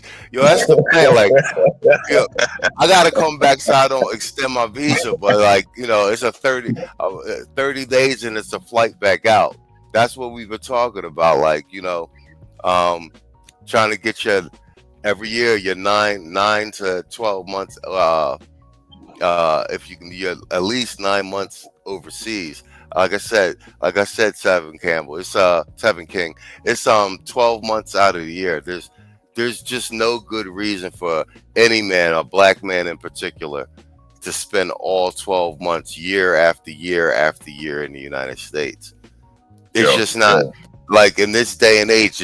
It's not feasible, and there's no good reason not to. Like, and like I said, most important, like I said, I've run into so many younger dudes than me. You know what I figured out? The guys who ended up designing their life around travel, they're actually more financially savvy and like resilient. Because, do you understand what I'm saying? Because showing up to your job, whatever your profession is, and you're in the States, like, you're on autopilot. Like, you got to be like a little more, know where opportunities are, have inquisitive mind. Like, it makes you more, it's a epigenetic stressor to be like, okay, I want to be out 6 months. How do I make this happen? And all the guys that I ran into, like, they all got their own program and shit, and they all making good money. One or two of them that I run into, they just living on their retirement or something like that. But just for numbers in and of itself, you only need to make 50K remote. Like I said, but all the guys I done ran into are making six figures and stuff like that. So just do the math. Like, they making six figures remote, and they spend like 9 months overseas in places like this. Just how much money they're actually fucking saving. It's crazy. You know what exactly. I'm saying? Like, even if they still got their crib back in the States that they pay their mortgage or they renting, they're not in that motherfucker. They're not, you know what I'm saying? The electricity ain't getting paid. They're not in the States actually spending money on food and going out. Like, you know what I'm saying? Like, I Bro, gave bro, up my I gave up my crib. bro. I went to the fucking grocery store, walked out with 3 bags, and spent like damn near $80. 3 bags. And it wasn't like nothing fancy, because it wasn't no fancy ass fucking meal. You know what Man, I'm saying? I went to the grocery store the other day, bought a bunch of shit, and that shit was like $7. That's the difference, bro. That's Cause the difference. I paid for it in pesos. Oh, see. At the end of the day, your money goes further, your health is and longevity is extended, and you ain't got to deal with this bullshit. But you can get these dollars from out this motherfucker though. Yeah. So it it's a win win win win win win win win win. And on top of that, the women, whatever flavor you want, that's there as well. Win win Yeah. win win win win win win win win all across the fucking board. So the biggest question would be, to me, is why wouldn't you? Consider that as an option, because yet again, bro is gonna be producing content showing you exactly what's going on and how life can be lived down there. And he went to the store, he paid $7. I just paid like $80. What more proof do you need? Like, this ain't it. This will never be it, man. This won't never. This shit here, this thing here that we all living in, existing in, called America. No, no, no. It's done. It's a dead mission. It's a dead mission, Slim. Yeah, you can stay if you want to, but ain't nothing guaranteed for you but more hard times and problems, and you gonna be paying. Hell yeah. Um, man, the the stress of living in the States, just in general, like, over time it'll kill you. Like I said, if you can't make the move in 2025, try and set yourself up to make the move in 2026. And when I say move, I ain't saying you ain't gotta do what I did, pack up all your shit and roll out in 60 days. But like I was saying in season one, like the baby step, figure out how you can get somewhere and stay there for 30 days. See how you like it. Come back. If not 30, at least do 2 weeks. Like, you know what I'm saying? And like gradually, you know what I'm saying? Or you might just say fuck it and like, you know what I'm saying? Make a huge adjustment. The biggest thing is being able to get those remote dollars. Or, some people got that. I ran into a one boy. He got unlimited PTO, so he just schedules his year out around extending the PTO as much as he just organizes his year around that. Like what you can do to put yourself in position to fucking take off and get that time off. Like, you know what I'm saying?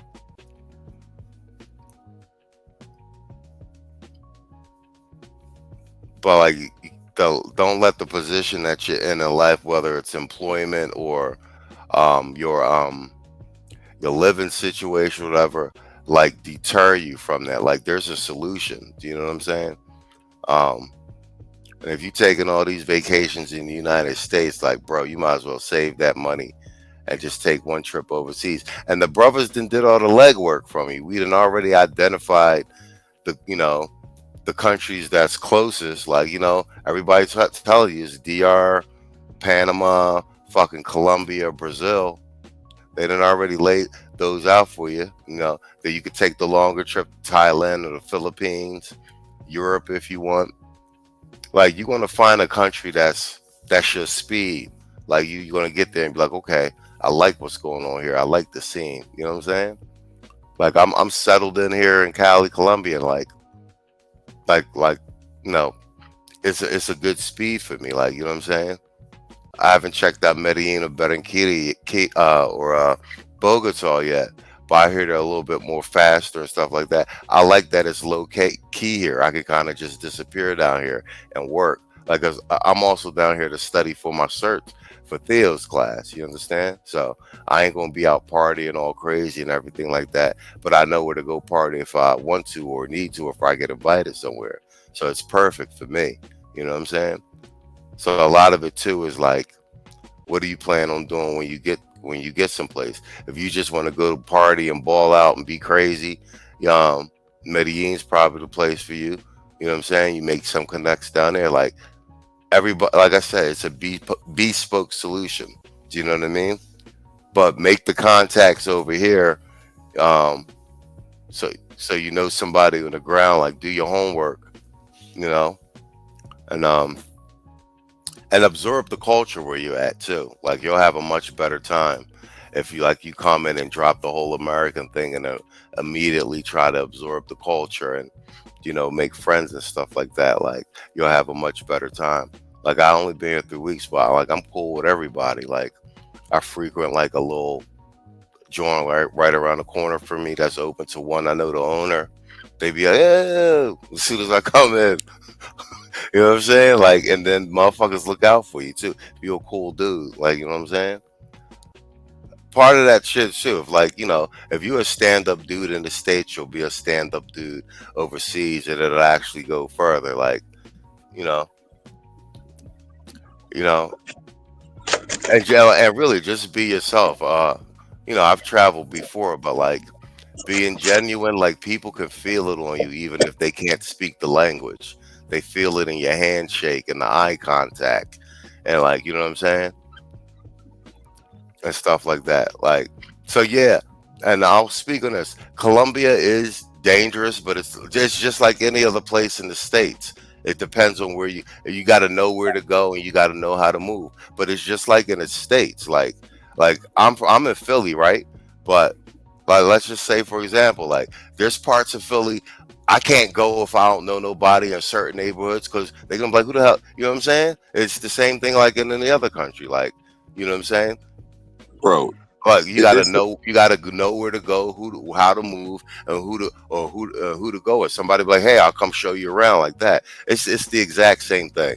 You know what I'm saying? bro, bro. It's so simple. If you go to the hood, you're gonna deal with hood shit. Yeah, If you go to the upper class, upper upper middle class, you know what I'm saying, then you're not gonna deal with that. yeah. So if you take I'm in your a ass to the upper bottom of the yeah, I'm barrel, in a you upper don't class. get bottom day results. Yeah, I'm in a upper middle class neighborhood. Like it's a residential area. Like it's like midnight now. Everything shuts down around 10 or 9. Like it's done. You know what I'm saying? People are Right, up in the morning going to work. You know what I'm saying? Walking their dogs. You know what I'm saying? Like I'm living with the Colombians. You know what I'm saying? right, right, right, Like right. I eat at certain places in the morning. They know me when I come in. Hey, you know what I'm saying? They know I'm the American that can't speak English. You know what I mean? They let I mean who can't speak Spanish. They point the shit at me. I know what you want. You know what I mean? Yeah. Let me get them eggs scrambled. Yeah, Yeah, yeah, yeah. yeah, yeah, But yeah. like let's say if you're a good dude in the States, like if you're like you know what I'm saying, you'll be a good dude anywhere. Like you know what I'm saying. So in part that like if you're goofy, but like I don't mean corny. I mean like you're just a goofy dude. Like you know what I'm saying. You'll be goofy overseas, but what I'm Facts. your interactions as a black man and I can only speak for but that's not true. I can speak for China too. They loved me in China. You know what I'm saying? Yeah. I think human beings like human beings. You know what I'm saying? It's not you know what I'm saying? No, no, I would agree. I would agree.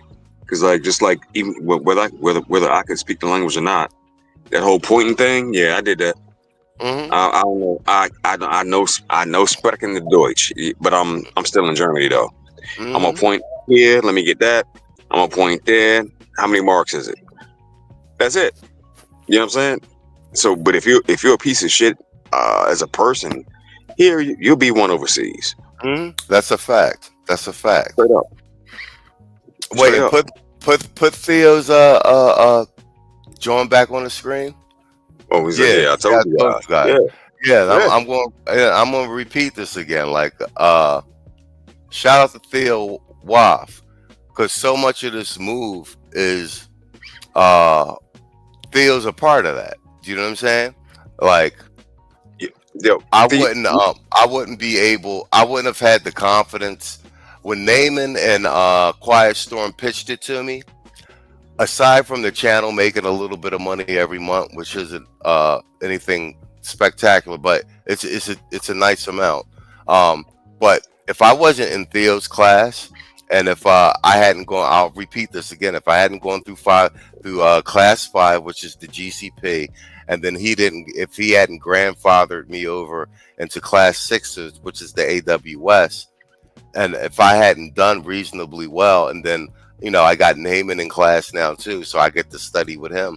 Like the fact that I know that I'm studying for the certain that I'm going to pass at some point, even if I don't pass the first time, and I'm in that group, and I'm seeing guys posting their certifications every day. Guys I studied with and talked with. Like your right, confidence level is through the roof. So like I'm down here right, studying for the cert too. These 2 months I'm here. You know what I'm saying? Like I'm down here on the with a purpose. So bro, bro. Theo, I think Theo is. I know he gets recognition as far as being who he is, but a lot of brothers don't really understand. Theo has changed the trajectory of a lot of motherfuckers that look like why? us, their lives, man. Theo, I said something to you a long time ago on a goddamn show. Don't worry, I'm still gonna join. I'm gonna join the class. I'm gonna join. I just can't do it right this second, but I'm building something else out.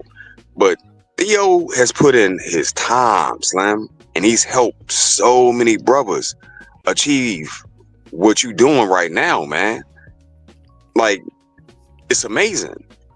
And even once you get everything straight and you get your certs, bruh, you will be hella well, you know how much you can be making. And especially someone like that, that's a lot of goddamn money. That's a lot of goddamn money. No, Straight up. but that and no, and to piggyback on what you're saying is like that's what I was saying when I got down here. My neighbor, um, Ty, he's in cybersecurity. And he's been in it for 10 plus years, and so I talked to him about I'm studying for the cloud and such and such and such, and he was encouraging me, but it's also he's making 250, plus in cybersecurity. So just seeing him actually doing it and down here running with him, like I said, um, it's a what is it? It's like validation, like you know what I'm saying. And like I said, the piggyback. If I wasn't in Theo's class, I wouldn't have had as much courage to just get up and go, because since I already know I'm toward the end, that I'm going to be testing for the certs, I know I'm going to pass at some point. I got so much support in the group, there's no way I can't, even if I fail the first time. Like, I'm in the group, we keep encouraging each other. I got guys to study with to make sure I get it right. So I just know at some point in 2025 I'll have my cloud cert, maybe more than one in GCP, one in AWS. I'll be interviewing for jobs. Do you know what I'm saying? Tevin King is right. Visit Gringo Tuesdays. I do. I go every Tuesday, homie, for Spanish lessons and salsa. I go every Tuesday, Tevin. Oh, Yeah, bro. Yeah. Like I said, if I wasn't in Theo's class, I wouldn't.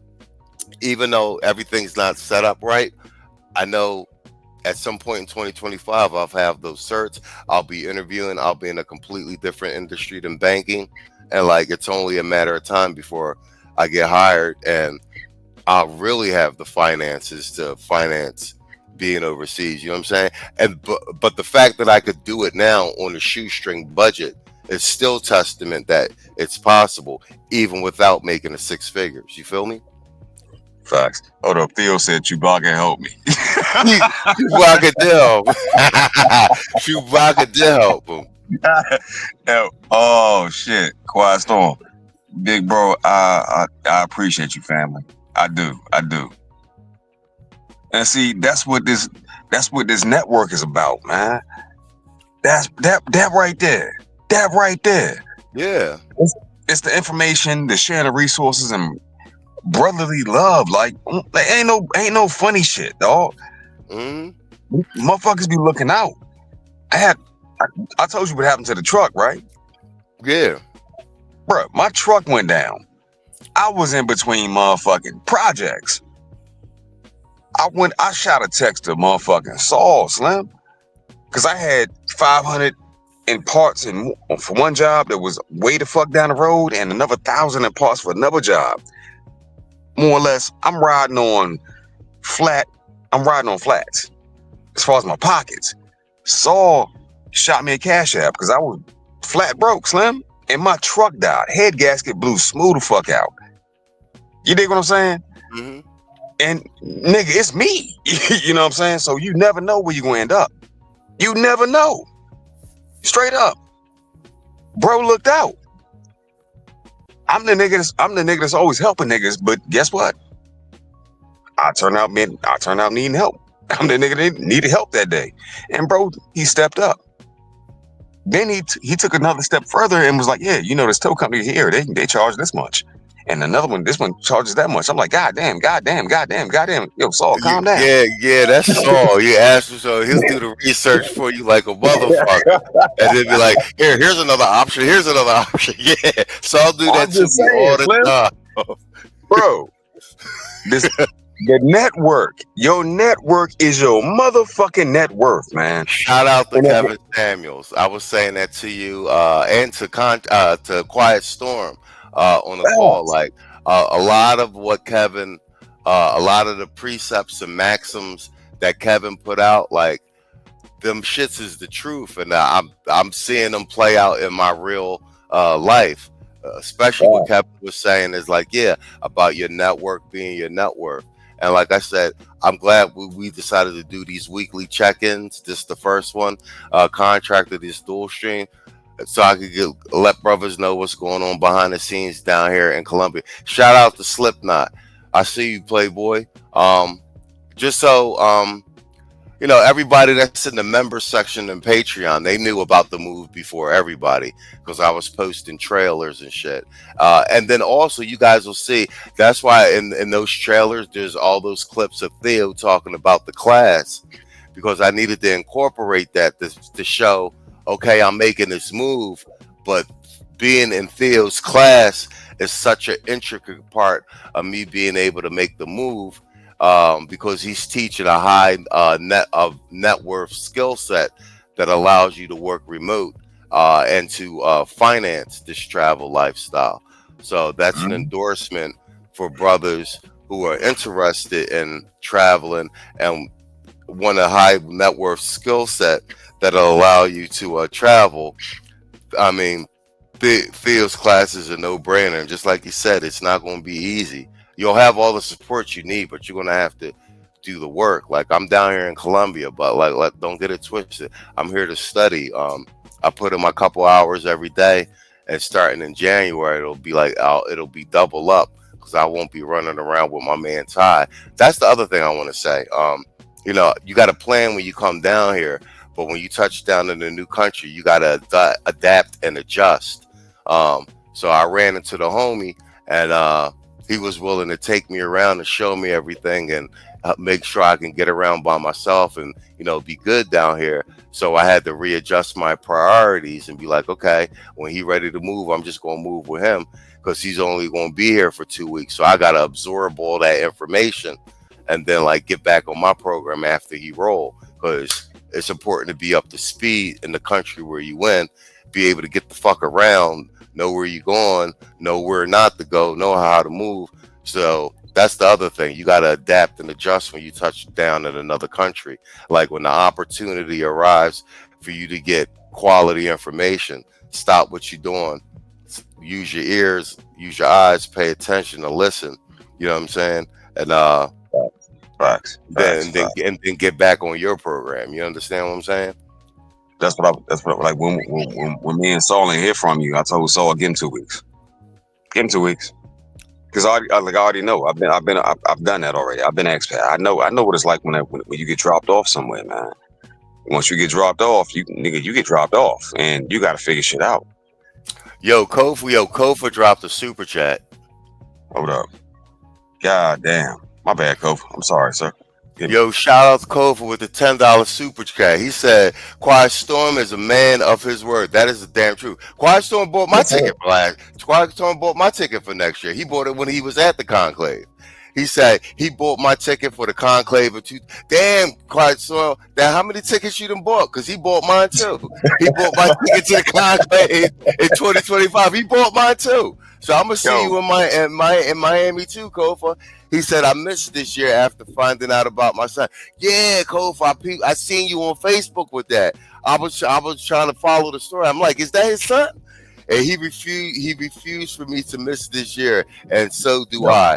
Shout out to you, Kofa, and Quiet Storm, because Quiet Storm bought my goddamn ticket too.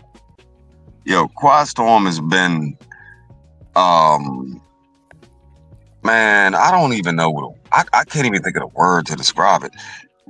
Bro, you've been the hinge that a lot of this shit pivots on, bro. You've been that keystone that locks a whole lot of shit in place, cuz like I've seen the work that you've done, and I've also heard about the things you've done, behind the scenes. And cuz you was a good dude, Slim. Like it's an honor and a privilege to have gentlemen such as yourself to be in your company, cuz it really is, because you don't meet stand up motherfuckers like that every day.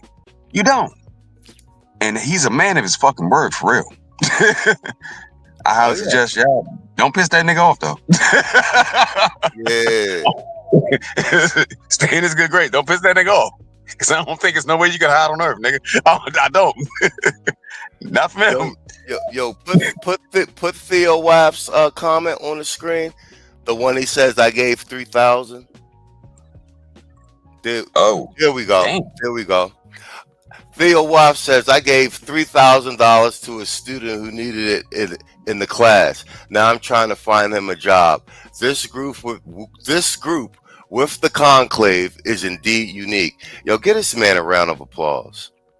You know Man. what I'm saying? And that's what I was saying about even with this move. Like, it's not possible if, well, once again, I wouldn't have had the confidence or even been not worried about the money, because I knew it was going to come if I wasn't in Theo's class and doing well and had the support group in the class. And that's with Theo, he gave the $3,000 to the student. And That's what I want to highlight. Now, a contractor spoke on it. I'll You bugging, piggyback bro. on that. My bad. Is it is it better? Is that better? Yeah, you're good. You're good now. All right, cool. I think I might be talking too fast for the mic to process. Um, but I want to piggyback on what contractor said. It's like this channel, Machismo TV, and like the network that we built with the content creators, and then our relationship with the subscribers. It's bigger than just like a YouTube channel. Like behind the Yeah, scenes, yeah. Motherfuckers be everybody, putting in work, man. yeah, like everyone that's involved with the channel, from the supporters to the actual creators that help make up the panel. Um, the stuff we talk about, it's actually happening in real life. Brothers is really supporting each other, networking, communicate. Dave Fennel, salute, bro. Um, Brothers is really in real life putting their money where their mouth is, helping each other out, introducing each other to opportunities, having conversations when brothers is having existential crises and um, breaking down in their real life. You know what I'm saying? So it's bigger than just the content and the panels that we put out, uh, and us trying to keep true to the lexicon. Like it's a real network of brothers doing real things in real life. A lot of high value brothers, a lot of brothers that is blue collar of all stripes, uh, and backgrounds in life, and Bro, see a lot of it playing out in real time. And this is kind of the first like behind the scenes conversation. bro. Broken put it perfectly right here. Code. Hashtag code, right? Brothers on code. Straight up. I've noticed that. Man. I talked about that in a video or two a little while ago. I did. I noticed brothers. I don't feel threatened like I gotta knock this nigga out by a brother. Nah. I'm more worried about Pablo and them. You know what I'm saying? Hmm. Than anything. What I see in my everyday lived experience is the threat ain't coming from melanated men that look like me. It's these other motherfuckers and Keisha. You know what I'm saying? There's a code in place now, and we are holding rigidly to that fucking code. And you know, for the first time in my lived experience, I'm seeing it. I'm seeing it real life, man. And it's fucking beautiful, personally, in my opinion, because I didn't know it was possible, but now it's happening. But that code, bro, that code, yeah, we're not. What's the word for it? Now that we know about it and we're here, we are adhering to it. Ain't nobody letting that go, no time soon. That code is Yeah. real, Now, and uh, we operate with that code down here as well. You know. yeah. I'll say this.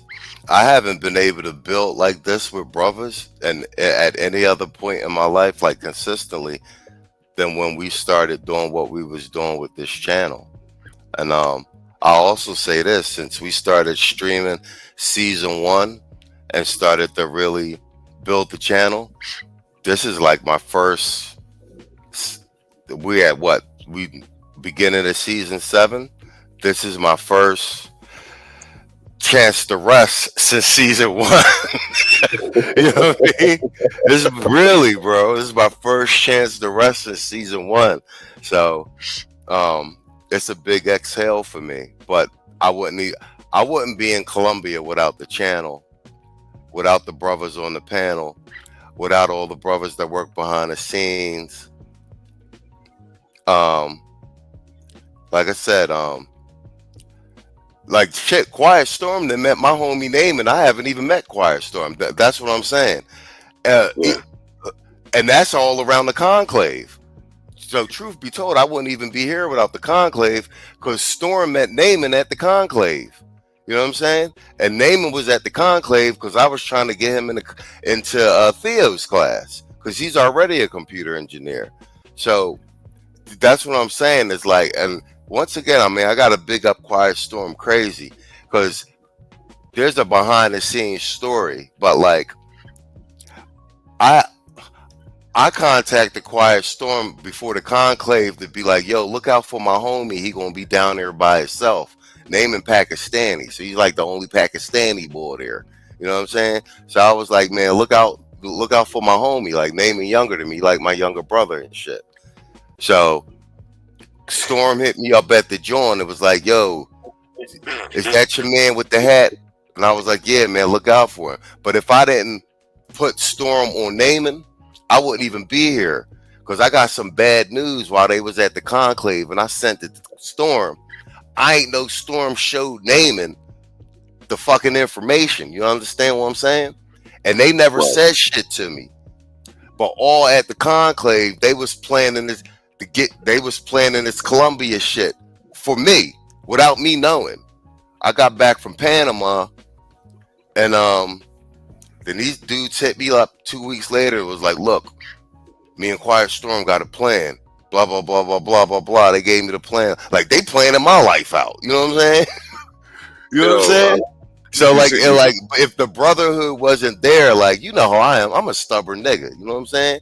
Like I am too. Like if the I believe. brotherhood I, wasn't there, I wouldn't let two dudes be like, "Yo, this is what you should do. We got it all planned out. Like you kind of don't have a choice. Just say yes." So you know what I'm saying? no, I get it. I get it because like we have a lot of similar personality traits. I put it like that.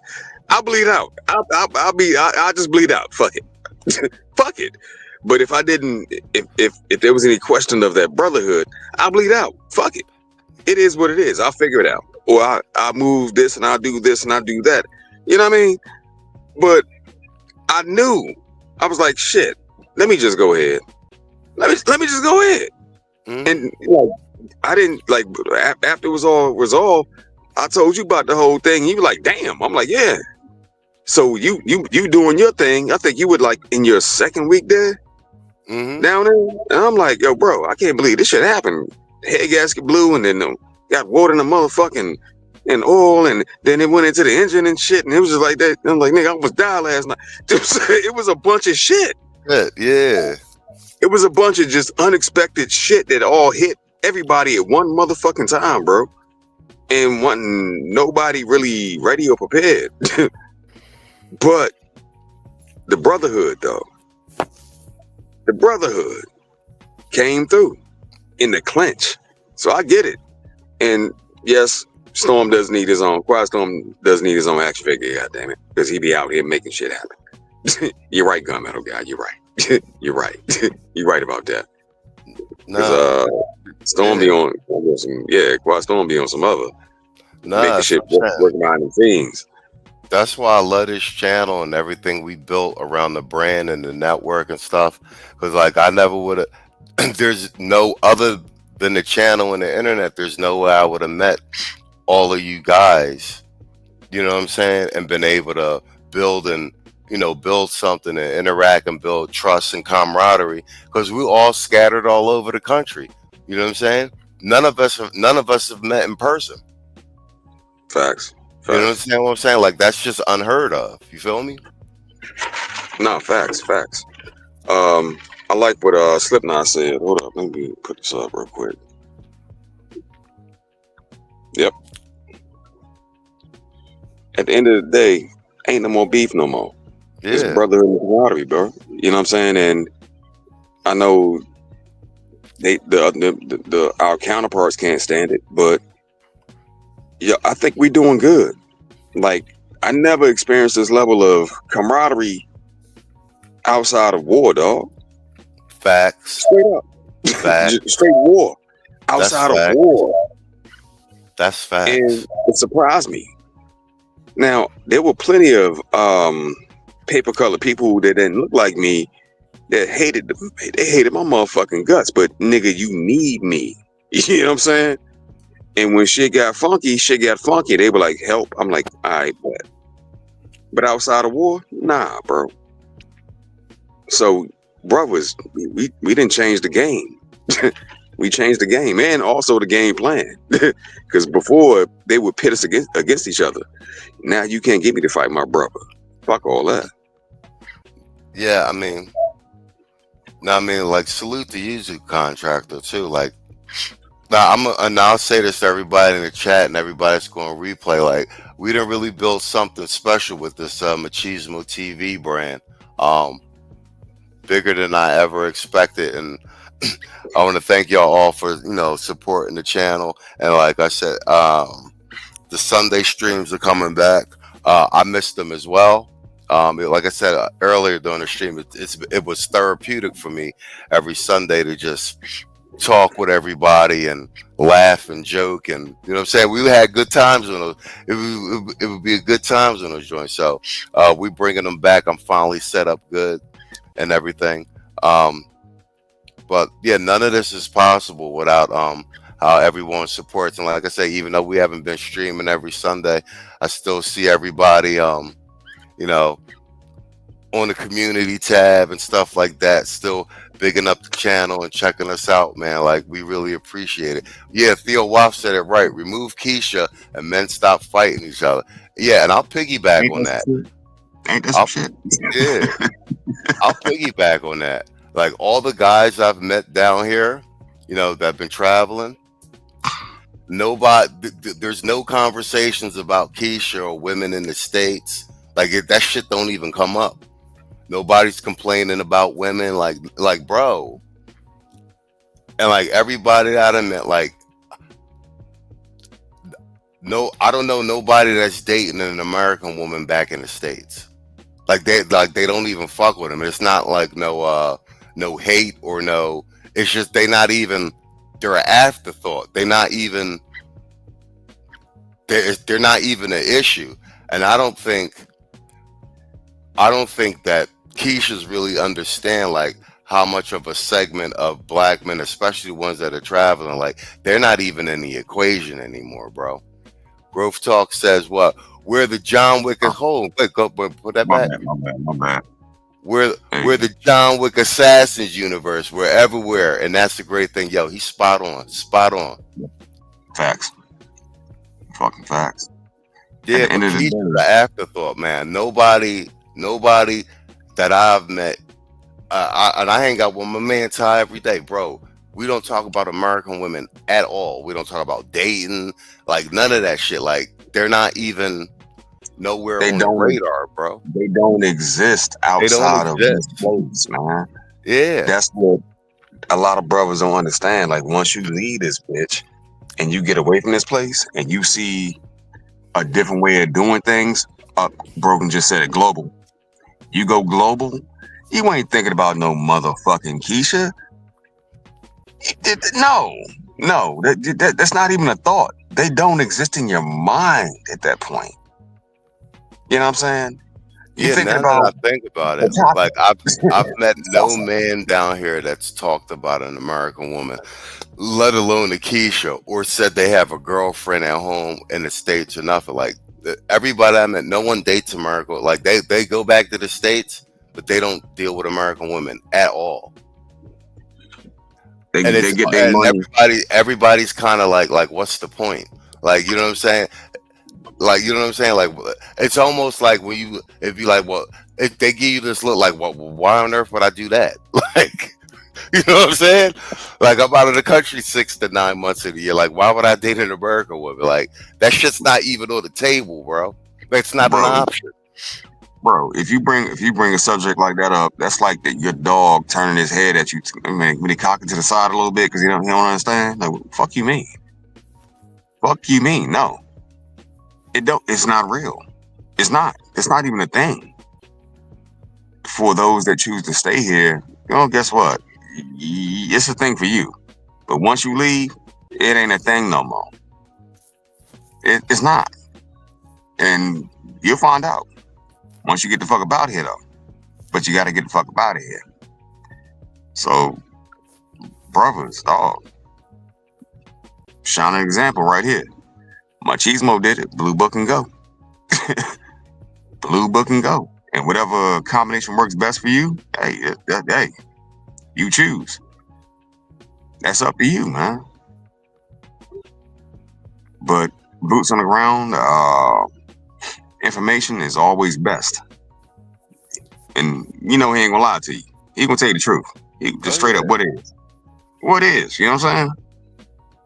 Yeah, we gonna be doing these check-ins like every week, and like you guys can come or you can ask me questions directly. I just I'll tell you like what's going on and like the real. You know what I'm saying? Look, I'm living it in real time, but I mean I'm going to reiterate this and stress it immediately, like especially because I mean a lot of guys younger than me are like doing it and doing it well, like 2025 coming up. Like, just keep that in mind. Like, there is no good reason for any American man, black men in particular.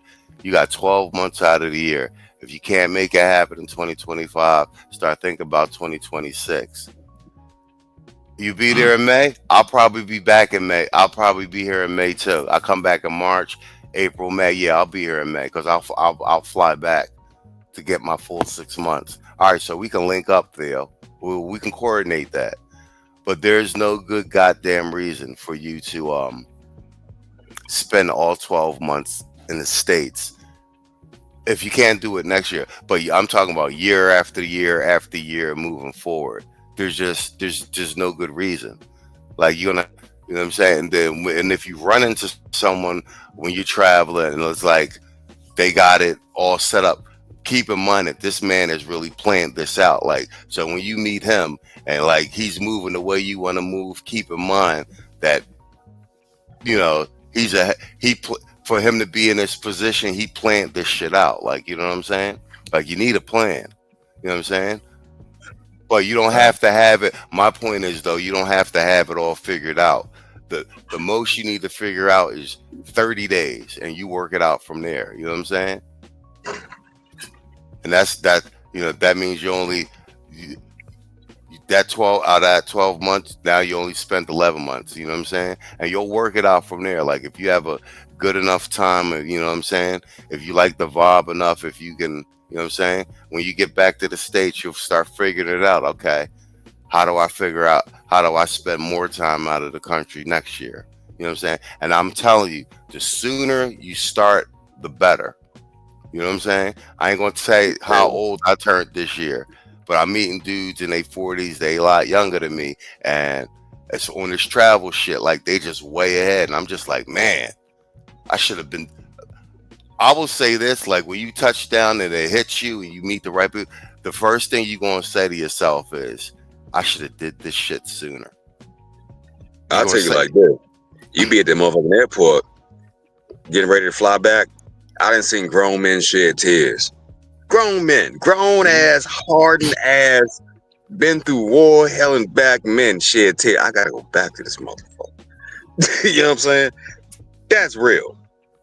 Coming back to this bitch is like a journey to this seventh circle of hell. Staying here, well, that's even worse. You ain't you'll figure it out real quick. How can I get free? mm-hmm. And stay free. And that's Yeah. really, and that's really what it is. Like, there are things I like about the States. I love Philly and New York in the fall and winter. You know what I'm saying? I like wearing my fucking custom coats and going to the cigar lounges and stuff like that. But like, what I'm saying is, I don't need the States 12 months out of the year. It's unnecessary. You know what I'm saying? You know what I'm saying? No, Like, agree. you know Agree. what I'm saying? I can come back 3 months or so and get my. Okay. All right, Theo. We in the same ballpark. Yeah. You know what I'm saying? And like, yeah, and Theo lived overseas. He lived all over also. Like, yeah, Mhm. Theo, it's time to get resituated. Like I said, you meet these guys down and like I said, as soon as you get back out, you're like, man, why didn't I do this sooner? Um I Mhm. I feel like, I feel if you could spend as many months as possible overseas, I'm not talking about a complete get up and move, nothing drastic. I just think you're gonna put years on your life, bro. I feel it already. I It's, feel it it's, already.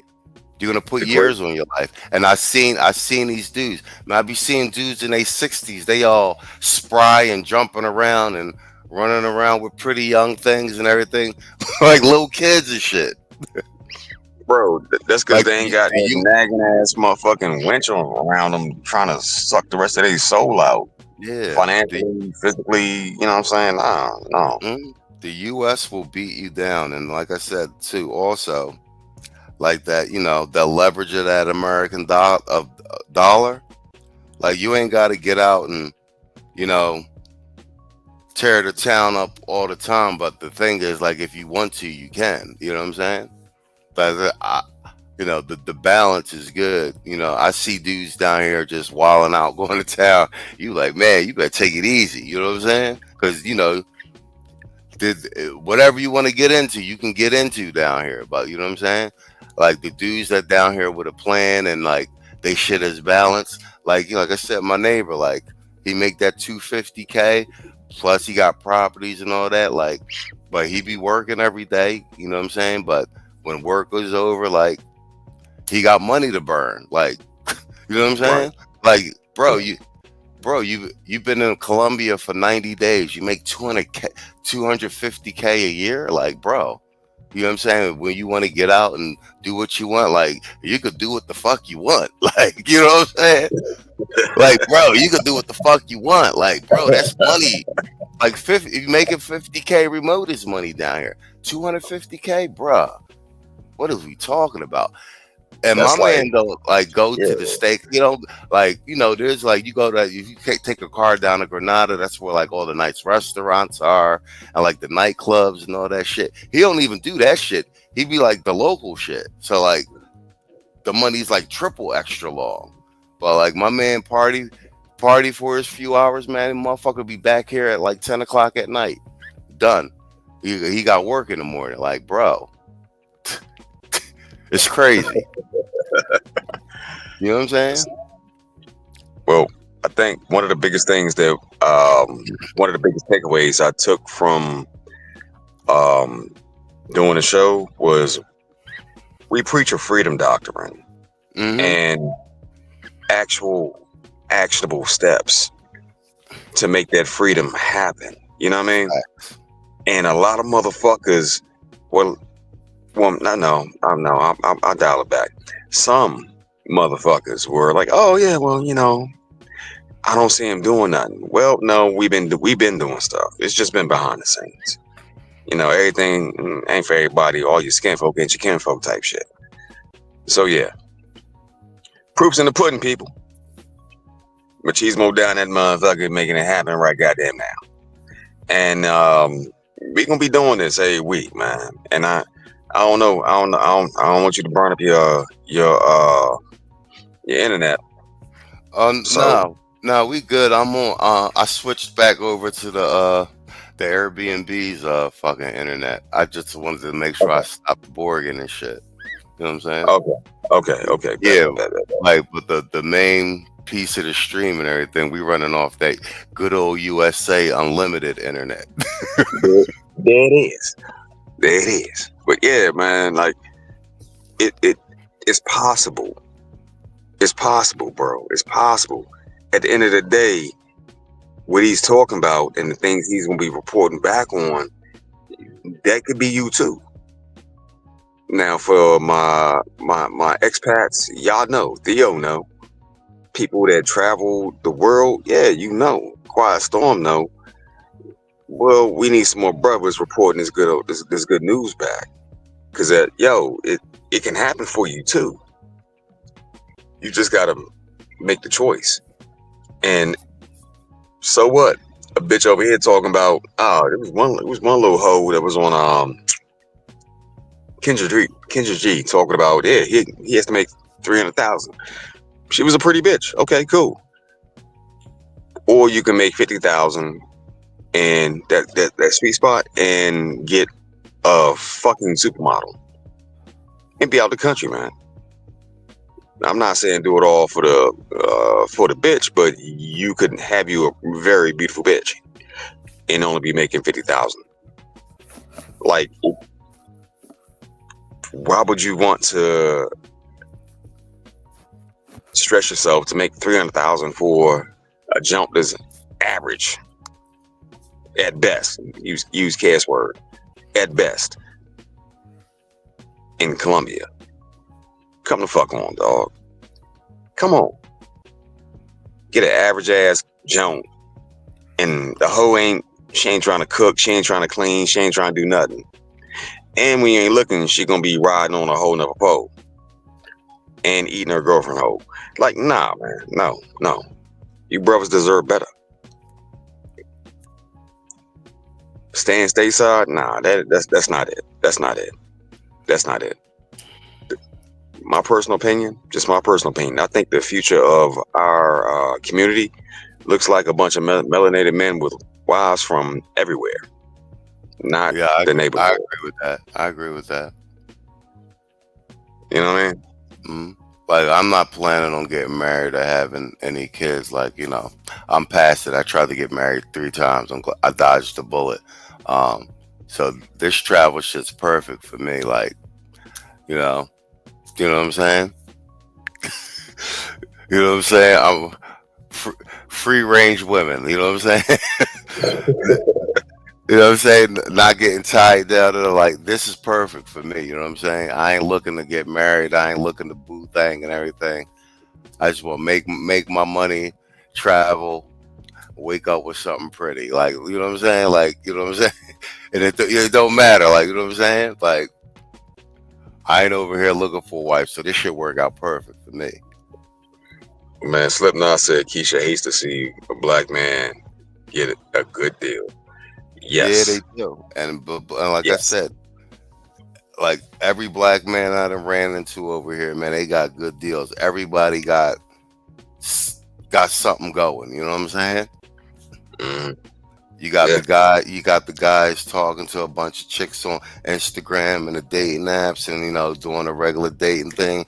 You got guys just out here, you know what I'm saying, with their situations, like however you want it, you can get it. Phil said you can make $300K from my class and date in Colombia. You won't walk properly in the morning. That is a straight up fact.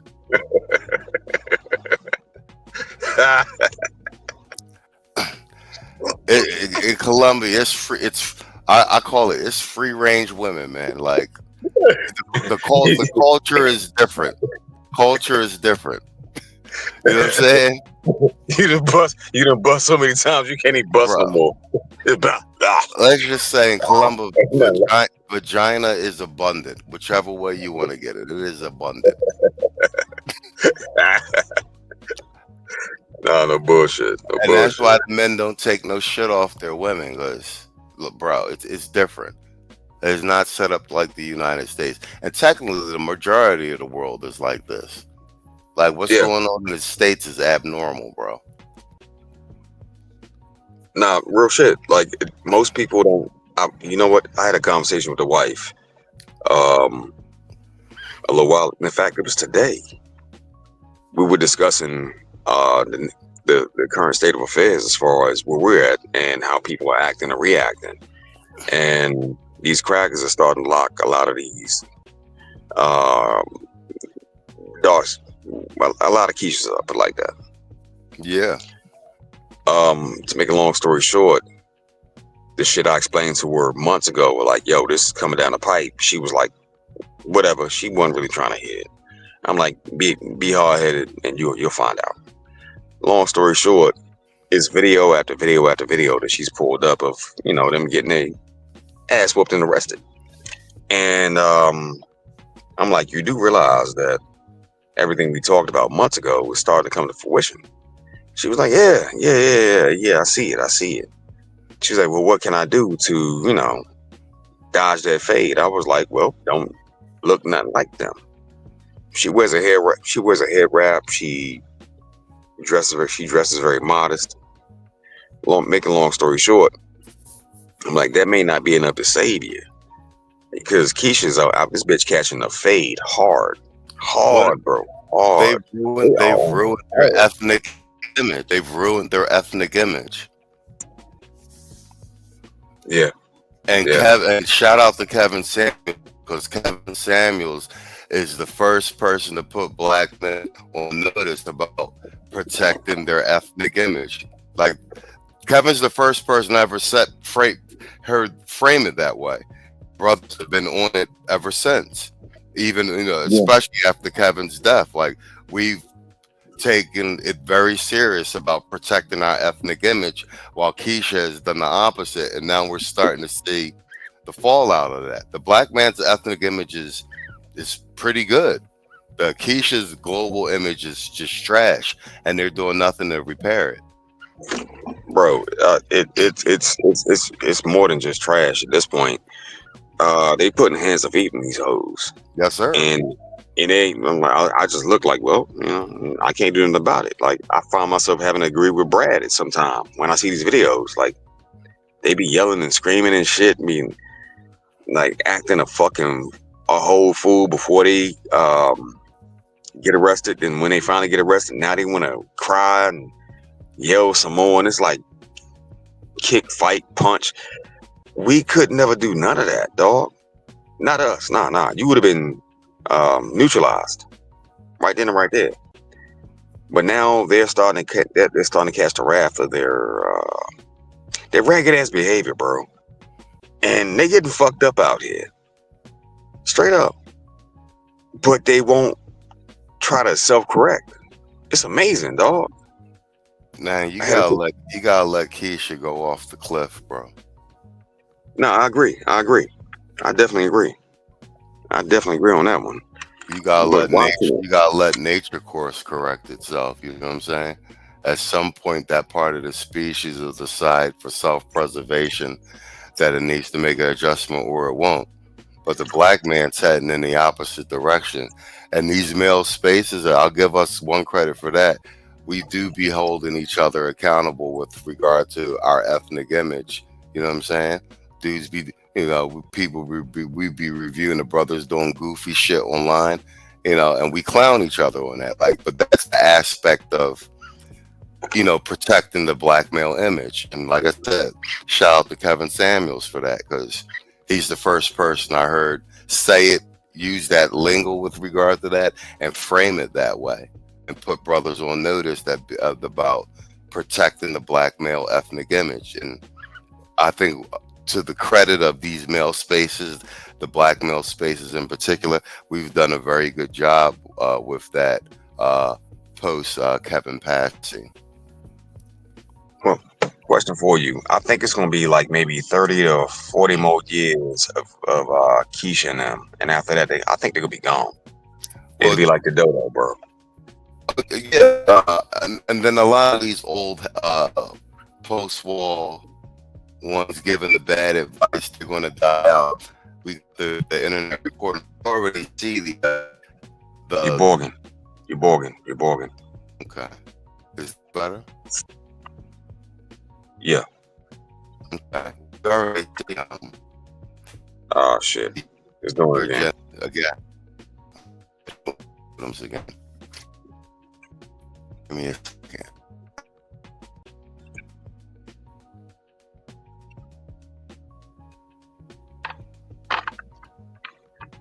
All right, so I say we're gonna have to do the whole Sunday show on the modem. Is that better?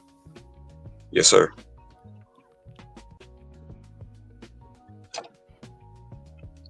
You're Is good that to go. better?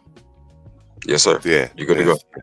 Yeah. That's the internet buffering. Now, we seeing the younger Gen Z women on social media starting to turn. So if there's going to be any change, it's going to be with the generation alphas, and they're about what 11 or 12 now.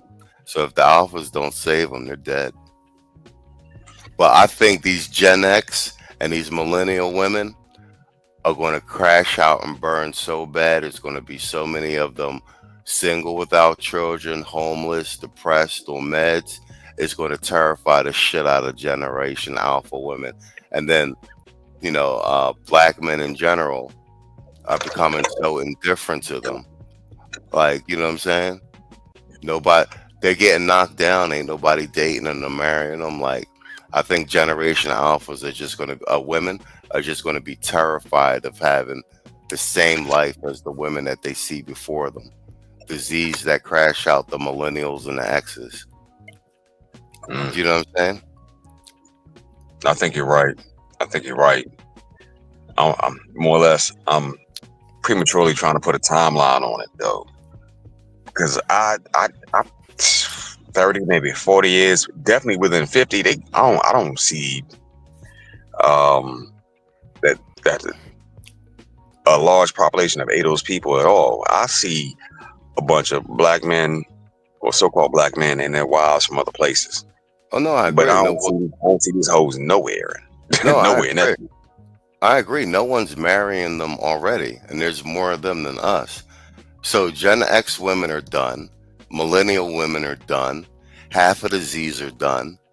So we say the alphas come online with regard to being in the dating market in like another 10 years. If they're like, say, 12 now. So 10 years, they'll be 22. So that'll be the new pool of potential wives and girlfriends in the dating market. That's 10 years. So we'll know, we'll get an inkling of what it's going to look like around then. You understand what I'm saying? If they're terrified enough to see how, bro, because there's going to be so many homeless women by 2030. So, homeless women, you're going to see so many women crashing out online, living in their cars, complaining that they're not married, crying online, having meltdowns on medication. It's, you know what I'm saying? So it's going to be oh, recorded. You know what I'm saying? yo, Red, Like bro, like Red Stigma said, cooking with Kaya exactly, exactly, got him going nuts. That's the first bro. indication. That's the A first bitch indication. cooking. Them hoes don't know whether or not that food was good or bad, or whether she used seasoning, or even if the hoe washed her hands. But the simple fact she was cooking, And she they was lost their young. monkey She ass was mind. young, no Yep. BBL. She's just a regular broad, like how a normal Yeah. broad's supposed to look. Pretty enough, but not like a IG model. And like I Nah. said, the fact that so many of them are going nuts over that, that's an indication of like what's to come. You understand what I'm saying? And that she's so popular. So that's them being like, oh shit, if these young regular broads make cook start thinking that cooking for the man is popular and all that other shit, then they know they 100% out of the market. You see what I'm saying? That's the first indication of it right there. That's like the, what do you call it? The canary in the coal mine. Yep. Yep. My suggestion was they like the brothers don't say nothing. Let them hoes fight. Let them hoes fight it out. Well, And then that's already going to happen. man, because they're gonna fight it regardless. So just don't say nothing. Let them hoes fight, and then at the end of the day, you may get a better quality bitch for you. But at the end of the day, that wasn't none of our business. That's whole business. You know what I'm Hmm. saying? But watching them turn on each other. That it was always gonna happen. You can't have a cancel culture and a victim culture without eventually somebody claiming that they the victim of watching you cook a fucking steak Hmm. because they can't do it. It's the stupidest fucking shit ever, bro. You know what I'm saying? At the end of the day, these hoes they gonna fight. So let them fight, and after they finish, if you choose to deal with one, you'll get a better quality abroad for you. But at the real reality, nigga, go abroad and you ain't got to worry about none of this shit. You know what I'm saying? You ain't got nothing. But not everybody's going to do it though. I Some people mean, are going to stay stagnant and stay here. yeah, but this new generation of dudes that are growing up off of this content that we making in these spaces, they're becoming so indifferent to women and stuff like this content's going to be around like forever because the algorithm pays for it too. So brothers are going to keep making this content. This new Yeah. generation of dudes, man, they not going to be like these boomers and these old niggas. Like they not having all this shit from these broads. And then a lot of dudes ain't interested in getting married, and like it's going to be a whole new world. Like it's these new type of dudes are going to be cheap. Travis Hunter's like an anomaly. He was young, but like even the Travis, as much as he's simping and everything, all we really need is for this chick to really take him to the cleaners. Then it's like in real life validation. Like, bro, we told you, but it's playing out in public. You know what I'm saying? and then he's gonna be completely red pilled in real time, and then that's going to be an example for everybody else coming up under him. Like, you know what I'm saying? No matter if it goes bad, it's still a win for the men. Yeah, Broken Facts. Blade, right? These streets are about to be a hellscape. Yeah, None of them. yeah. Before I left, man, like I was seeing so many homeless women in Philly. It was crazy. I never seen so many. Just everywhere. Bro, there were whole tent cities before I left the before I left the DMV to about going on 2 years ago. There were whole tent cities, and the majority of them were all women and children, bro. hmm Yeah, I was And that, starting to see more homeless women than homeless men. yeah, yeah. The crazy part is this shit was like right around the corner from the fucking White House. Eventually, before we moved, they cleared them all out. But you're talking about right around the corner from the fucking White House, down the street and around the corner. So I don't see this thing ending well. I don't, bro. Real shit. Because at the end of the day, those little homeless villages, it was a bunch of bitches. It was a bunch of bitches. A bunch of bitches and their kids and they new boyfriend or baby daddy. And that's about it. But once he go away, then now what you got? But here's the wildest part. Um, for a lot of them, they were receiving assistance from the state. So the state knew that they knew them hoes was homeless, but they ain't do nothing to help them. And that was before all the migrants came through. And remember, man, we about to enter Trump era. He ain't even been sworn in yet. Like a lot of shit gonna get cut, man. Like, and I'm all for it. What Theo Wild said, Xanax and homelessness is Keisha's legacy. Yeah, spot on. Yeah, that's that's a whole fact. Yo, wait, Tevin King got a super chat. Hold on, let me go to it. Bang, there it is. Okay, $10 super chat from Kevin King. He said, we touched on this topic a few months ago in California on the amount of homeless USC students living in their car that half are women. I see it every day walking to the post office. There you go, spot on. Yeah, and there's a lot of YouTube content of women like living in their cars and they trying to make that shit look like glamorous or something. Like no matter which way they film it, you just look like a homeless bitch in your car, and it's gross. It's gross.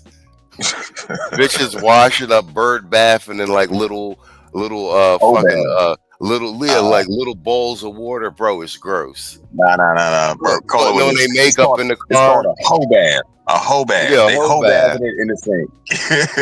The same bro. rag Like, she washed her face with, she just washed her pussy. She hoe bathing in the sink, bro. and they be trying to make content like that shit is normal, and it's just like, no, you just look like a bitch living in your car, and you probably stink, homie.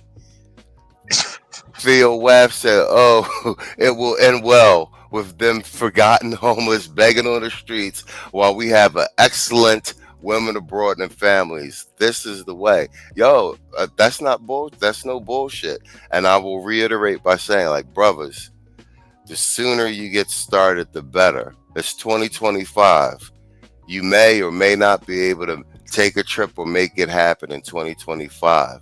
But if you start planning and situating yourself, you may be able to do it in 2026. And the only thing I can guarantee is your first 30-day stay anywhere, and you're all settled in, the first thing you're going to say to yourself is, damn, I should have did this sooner.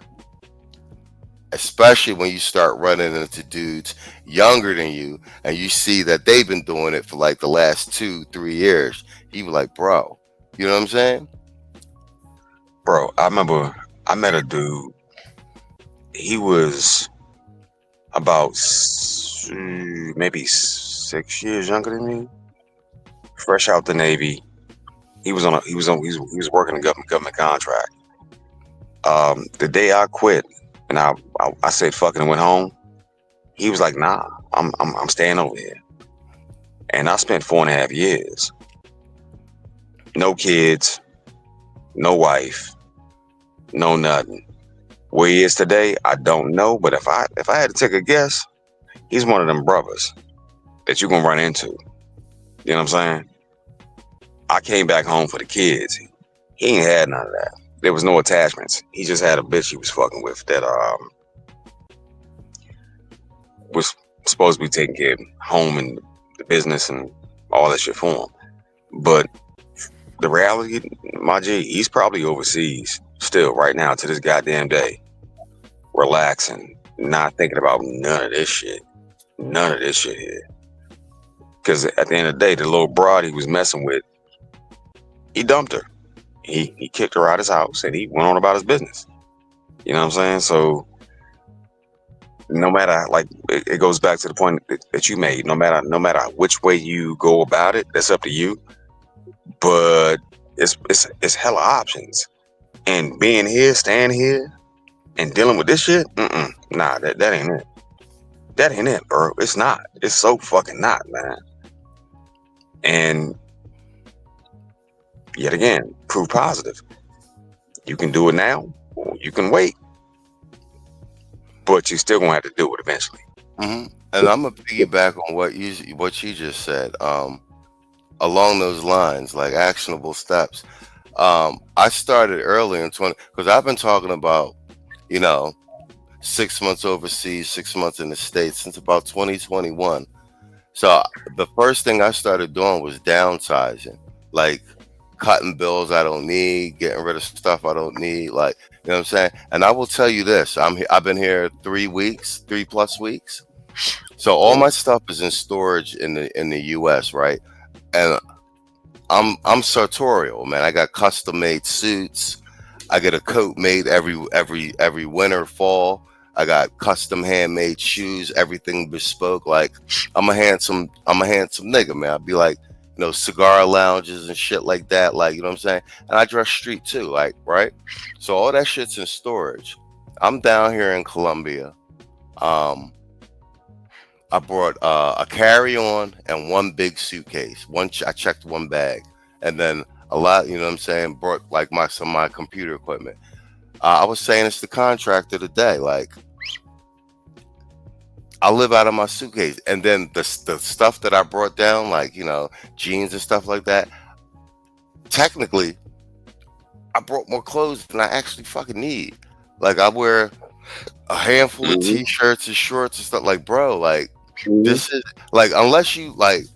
I brought a pair of nice shoes, nice slack. I didn't bring a suit, but I brought like a couple nice slacks and stuff, some French cuff shirts, like bro, like I dress right. But Right. unless I'm going to Cantina 15, which is like one of the most famous like steakhouses here, and like I'm going down to Granada to like the nice high end restaurants. Like there's nowhere to wear that shit. You look like a Exactly. weirdo, like a sore thumb wearing that shit down here. Like you know what I'm Yep. saying?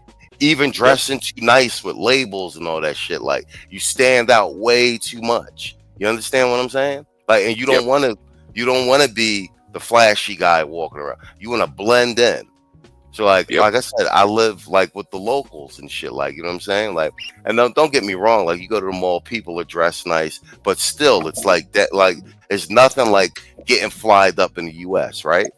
So what I'm saying is like, even like the clothes I brought in my one suitcase, I'm gonna be here for 3 months.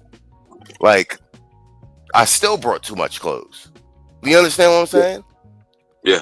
Yeah. Like that. Like that's like you know what I'm saying? Like when you You get don't. overseas, like you don't need all the You shit don't that need you that need shit. in the Yep. States. Like you feel what I'm saying? And like Bro. all my like Bro. my wardrobe, all my shit is in storage. Like all my nice shit and all that.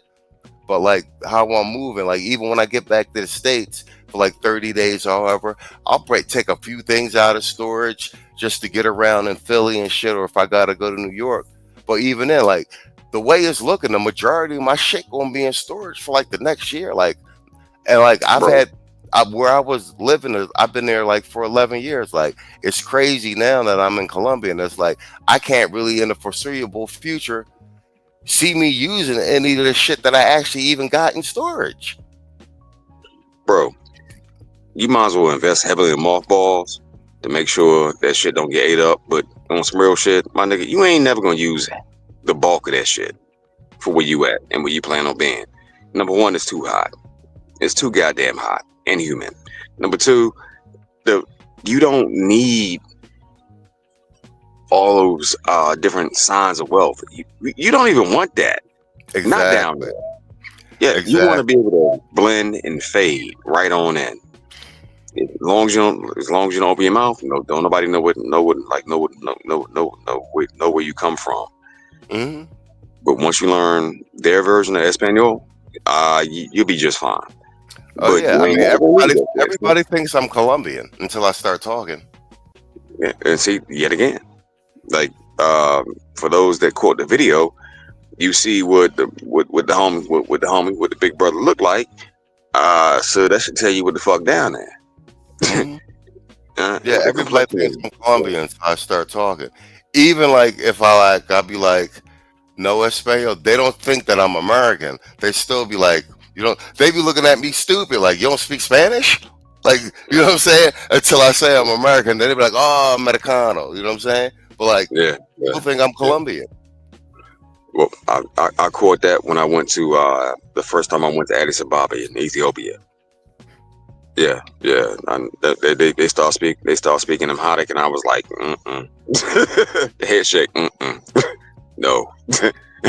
Habasha, Hmm. nah, And like, nah. I know a little bit of Spanish, so I'll converse a little bit, and then I'll be like, "Yo, you know what I'm saying? Tranquilo, you got to slow it down," and they'll still keep, like I said, I flat out be like, "Yo, Americano," then they be like, "Oh, okay," but for the most part, they'll still just like keep talking, like on some like, "Oh, like you well, you don't understand what I'm saying? Like it never occur like looking at me like how it never occurs to them that I'm not Colombian. You know what I'm saying? Facts. Yeah, yeah, yeah. Then especially the part you in right there. Mm. Yeah, yep, yep, yep. Yeah, what the fuck you mean? And actually, like the black people here, they're way darker than me. I'm technically like light skin. You know what I'm saying? Like most of the black Colombians you meet, they're dark skin. Right. Hmm. That Like the real. all the blackish girls you'll meet down here, they're dark skinned girls, dark skin and pretty. So the real Afro Hmm. Colombians are Yeah, the majority of black girls you meet here are dark. There's some brown, but the majority of them, they're dark skinned. They're dark. how they built though. You know, Colombian women are got some of the best bodies you ever see. Like it's ass central down here. It's crazy. Even the old women. Like you got some fat chicks, but bro, bro, you'll see a chick with like uh a 20 something year old or a 30 something year old body, and you turn around and she'll have an old lady face. It'll fuck you up because like she's old, but her body, if you're looking at her from the side and she's got like a 30-year-old or a 20 year something year old's body, like small waist, the whole shit, everything firm, big ass, and you turn around, you like, damn, this bitch is old. You know what I'm saying? Auntie, what that pussy do? But they got bodies like young girls. Like, you know what I'm saying? Like don't get me wrong, there are fat chicks down here, but I'm just saying in general. No. I get it. I totally. I get Like it. the I get it. place I go get I go get soup like every day, like at this place right around the corner from where I live. And like Joanna, the woman who owns it, you Uh, could tell she's older, like in her 40s, right? But her body is incredible, bro. Incredible. I wonder why. And she's like tall, like a model and shit. And she be flirting with me and shit. And like, you know what I'm saying? And like, I just, like, the first time I met her, she was like behind the booth. So I seen her face, like, she's pretty, but you could tell she's older. She stepped with the second day I came and got the suit. She stepped from behind the joint and came to my table, and I wasn't looking. I was looking forward. And I turned around. And I was like, what the fuck? Yo, bro. Like, You her want it? body See, is incredible, bro. Like, yo, that's what that natural food and that natural competition of women do. You know what I'm saying? Because they gonna compete. You know what I'm Yo, saying? In the West, they ain't gotta that's the compete. thing. Yeah, the women are in heavy competition down here, like heavy, and um, the thing, Colombian men aren't really tall. Like, bro, you'll see it. Like, and there are handsome men. Like, I'm just going to say, like, they look Colombian, but like most dudes are like their girl's height, or maybe just like a little taller. So like the Colombian women are way more attractive than the men. So you'll see a dude with like a dime, and he's like a four. Like, bro, like it's crazy. It blows your mind down here. Like, Jesus Christ. Like every dude's chick looks better than you. Understand what I'm saying to you? N- No, Like, real shit. When I yet again, Addis Ababa, Ethiopia, bro, this fucking troll looking ass every dude and this dude's chick, fucking gorgeous yeah, bitch on his arm, and it's like, how yeah, the fuck it will did you blow make your this? mind down here. Like, and then there's My like a man look lot of like, older dudes with younger, like with like younger girlfriends or wives, but like like dollar to donuts, like 8 times out of 10, if you see a couple. The chick is like smoking, and the dude is like, you're like, damn, you're with that dude, but it's normal. You know what I'm saying? The women, they just look better than the men. So like, even though the Colombian men don't make a lot of money, and it's like, parts of the country are poor, they lucked out on the natural resources of their women, bro. Dude, yeah, yeah, yeah, yeah, like it's not yeah, even close. dog. Like, like, like, I was in Addis Ababa, and this cat looked like a brown skinned version of Smeagol, but his bitch though, his bitch, yeah, high yellow, long hair with freckles and gray eyes. Fucked me up. I said, how the fuck you get this? You know what I'm yo, saying? I wasn't like I trying said, to hate, but I was just bro, like, it's I was almost taken not. back. It's almost not fair. The Colombian men are winning on the women's tip, bro. Like, like and they're all sizes, shapes, blondes, brunettes, just everything, red hair, and like I said, in general, the women are very, very attractive. Even average looking women are like very attractive comparatively. You know what I'm saying? And like I said, in their body, like, and the men, they're like, you know what I'm saying? Like, dudes ain't really like kind of like you. A lot of dudes are at the gym, but like they got the square, no muscle bodies, like bro, these dudes lucked out. These dudes aren't super tall. They're not like, but they're with like every dude you see with like eat like regular dudes, like you know what I'm saying, like got regular jobs. I ain't talking about like and like the like the businessmen guys. I'm talking about the regular dudes, man. Every dude's got a good looking broad. Like, bro, it's Right. crazy, crazy. Oh, you just be out like, damn, she's with that dude. And, hugged up on him, crazy. Hugged up on him, crazy. Because they're affectionate down here. You know what I'm saying? Right, right, right. I'm laughing at gunmetal guy, man. Shit is it's crazy, dog. Yeah. Yes, Yeah. So yes. what you're Full saying, they're spell. natural resource women, and we have oil spill. Yo, it's not fair, bro. It's Like, not. it's not. Once you leave this bitch, I'm trying to tell you, dog. I'm trying to tell you. For those that ain't left this motherfucker yet, once you leave this bitch, you'll see what the world really offers. Like, Yeah. Yeah. So what I say, like, what it's like God bless these guys to be like, well, you guys aren't going to make a lot of money in your lifetime, but we are going to bless you with some beautiful fucking women. You guys don't need, and you guys will be the same height as the women, and as many as you want. Like I said, in general, dudes are maybe like an inch or so taller than the women down here. I'm telling you.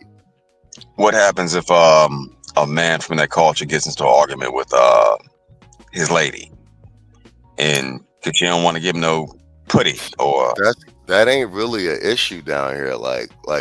It's like the way the culture's set up. Like, okay, that's just not going to happen. Dude could just get up and go anywhere, and like the way the culture's set up, like just vagina everywhere, and he can be back in an hour, and like you know what I'm saying.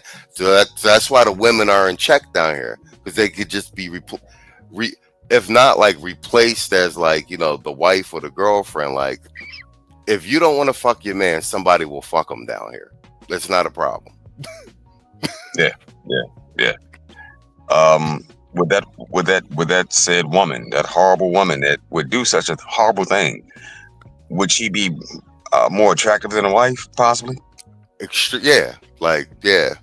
Okay, okay, The okay. chicks kind of know that, like, bro, like at any given time, your man can bang someone younger than you and attractive, more attractive than you at any time during the day, at any given day, anytime he wants.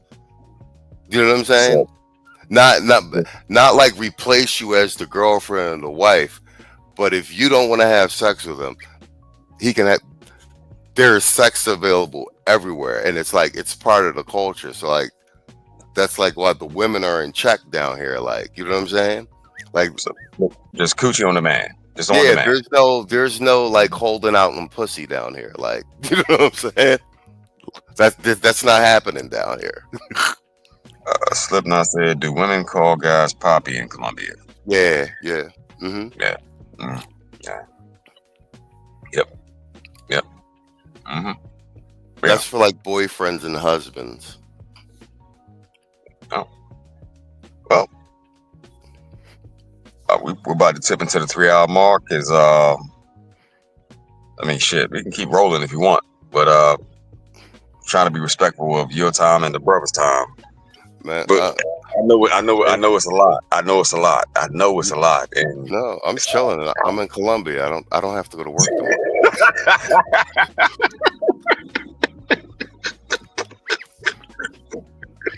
I don't have a job interview to schedule for. You know what I'm saying? no, you remember when I'm trying to be respectful. God damn it! You remember when you be like, yeah, we're approaching the the 2 hour mark. I don't know. Let me check with the brothers, and I'm like, nigga, I don't give a fuck. I make my Yeah, own work. You know what I'm saying? It yeah, feels weird, dog. I'm yeah. I trying to know. be. It's weird as shit. Yeah, I'm Like, in nah, nigga, we're good. Let's go. I'm in Colombia now. Tomorrow's New Year's Eve. Like, you know what I'm saying? Yo, I ain't got no. Broken said it. Broken said it. He said it's fucking beautiful. Yeah, It's fucking beautiful. yeah. I'm in Colombia. I can do whatever I want. I ain't got to worry about a landlord. None of that shit. All I do is make content, study for an hour or so tomorrow. It's New Year's. It's Gringo Tuesday tomorrow. It might not be because it's New Year's.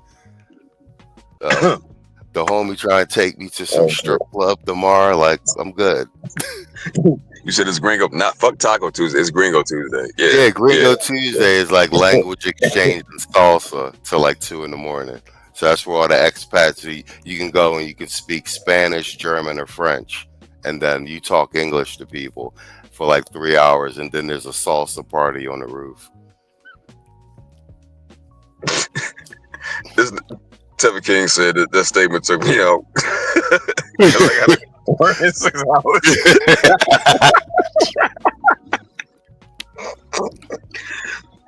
Oh, bro, much love to you, fam. Yeah, Red cause you Bull, know how I Red used Bull, to be in the vitamin. States. Like, you know how I used to be up in the States. Like, all right, man, I gotta get to sleep. I gotta get up. I gotta get up, apply to these jobs. I got 2 interviews tomorrow, and then I gotta do this, and then I'm ducking my landlord. You know what I'm saying? Like, nah. Yeah, Tomorrow, bro, yeah, I'm in Colombia. Tomorrow, New Year's. I got, you know what I'm saying? bro, yeah. Dude. You know to me the most magnanimous part of it all is you said you were gonna do it, then you fucking did it, Did it? and then Yeah, after you did it, you was like, bro, I'm good. I say, oh, you good? Yeah, I'm good. Everybody got that word back, and now you spending New Year's in Colombia, cause and and it's like, and oh, Christmas, which is crazy because everybody that's in the Patreon or the members only, I put that trailer like, yeah, Christmas in Colombia. Yeah, yo, yet again, brothers, it's possible. You can, you too. You too. I sound like Bob Barker. You too could win a life of Like freedom. you two could come on down. Straight fucking facts, man. Straight fucking facts. And the beauty of it is, you don't need $1 million to do it, Slim. You really don't. Man, 50K I per came year. down here. Yeah, I came down here on shoestring money. Like this was done in 60 days. There wasn't no budget set out for this. Like nothing. Like with what I had, the homies chipping in, trying to get shit straight. The homie naming using his frequent flyer miles to get me flew down here. Like it was just like, bro, we gotta get you out the country. We'll figure it out from there. Like, you know what I'm saying? You know Yet what I mean? again. There's still shit to work out, but like everything that I would be doing in the States that need to be done, I'm doing here. You know what I'm saying? And it's a better situation. You know what I'm saying? So Yo, it's just yo, a change of location. yet again, your network is your motherfucking net worth, bro. Real shit. Like, that's one of the realest things that Saint Kev said that I held on to. I have a huge network already. Then I met y'all brothers, and it just expanded like damn near exponentially. Like I don't ever see it stopping. And I told you about what my plans are, right? As Mm-hmm. far as what I'm building. Mm-hmm. That way, it's more resources for us all to grab. Because once I leave, I ain't come back. I ain't never come back. Yeah. I ain't never come back, bro. I guarantee that much. It'll be in a box or a bag. That's about it. Well, But me and you had this conversation. Because you and I have similar temperaments, and especially like you love Colombia. Like you'd go native quick as shit. You know what I'm that's the saying? plan. Because you'd go native quick as shit. Because it's, you know what I'm saying? Slim, It's I'm about to pay for a subscription to Babbel and start, learn Spanish, Espanol, hmm Colombian Spanish, especially. yeah. Yeah, real shit. I ain't lying. You do well in Colombia. Like, you know what I'm saying? Like it's just your speed. You can get into whatever you want to get into. You can rough it. You can high end it. You know what I'm saying? You can meet all type of interesting dudes. Like, you know what I'm saying? It's right your speed. Do you know what I'm saying? Um, Cali, Medellin, and Bogota. Do you know what I'm saying? Because Right. each Cali, Medellin, Bogota, they each got their own vibe. Like Bogota's further north, it's in the mountains. Is actually they in the mountains, like it's surrounded by them, and it's the capital. Everybody knows, Medellin's like the party capital. Blah blah blah blah blah. Cali, I like because, like I said, it's small. It's small town. It's like it's an upper middle class neighborhood where I'm at because I'm in the La Flora, Valcusa area, and like I said, it's like you can disappear down here. Like you can live with the locals. It's got all the modern amenities that you want. You know what I'm saying? And then like if you wanna, that's what that's what the smart guys do. That's what I peeped in Colombia. There's guys that got apartments in Medellin. And then, but even the guys in Medellin come down to Cali like to get away from all the madness. You know what I'm saying? But Right. my guy, the Ty that's next to me, when he comes, he posts up in Cali, and then catches a flight to Medellin for like 2 weeks to party and shit. Then comes back because Cali's quiet. You know what I'm saying? Right. Like if you don't want to get into nothing, you don't got to get into nothing. Like you know what I'm saying? Like you can work undisturbed.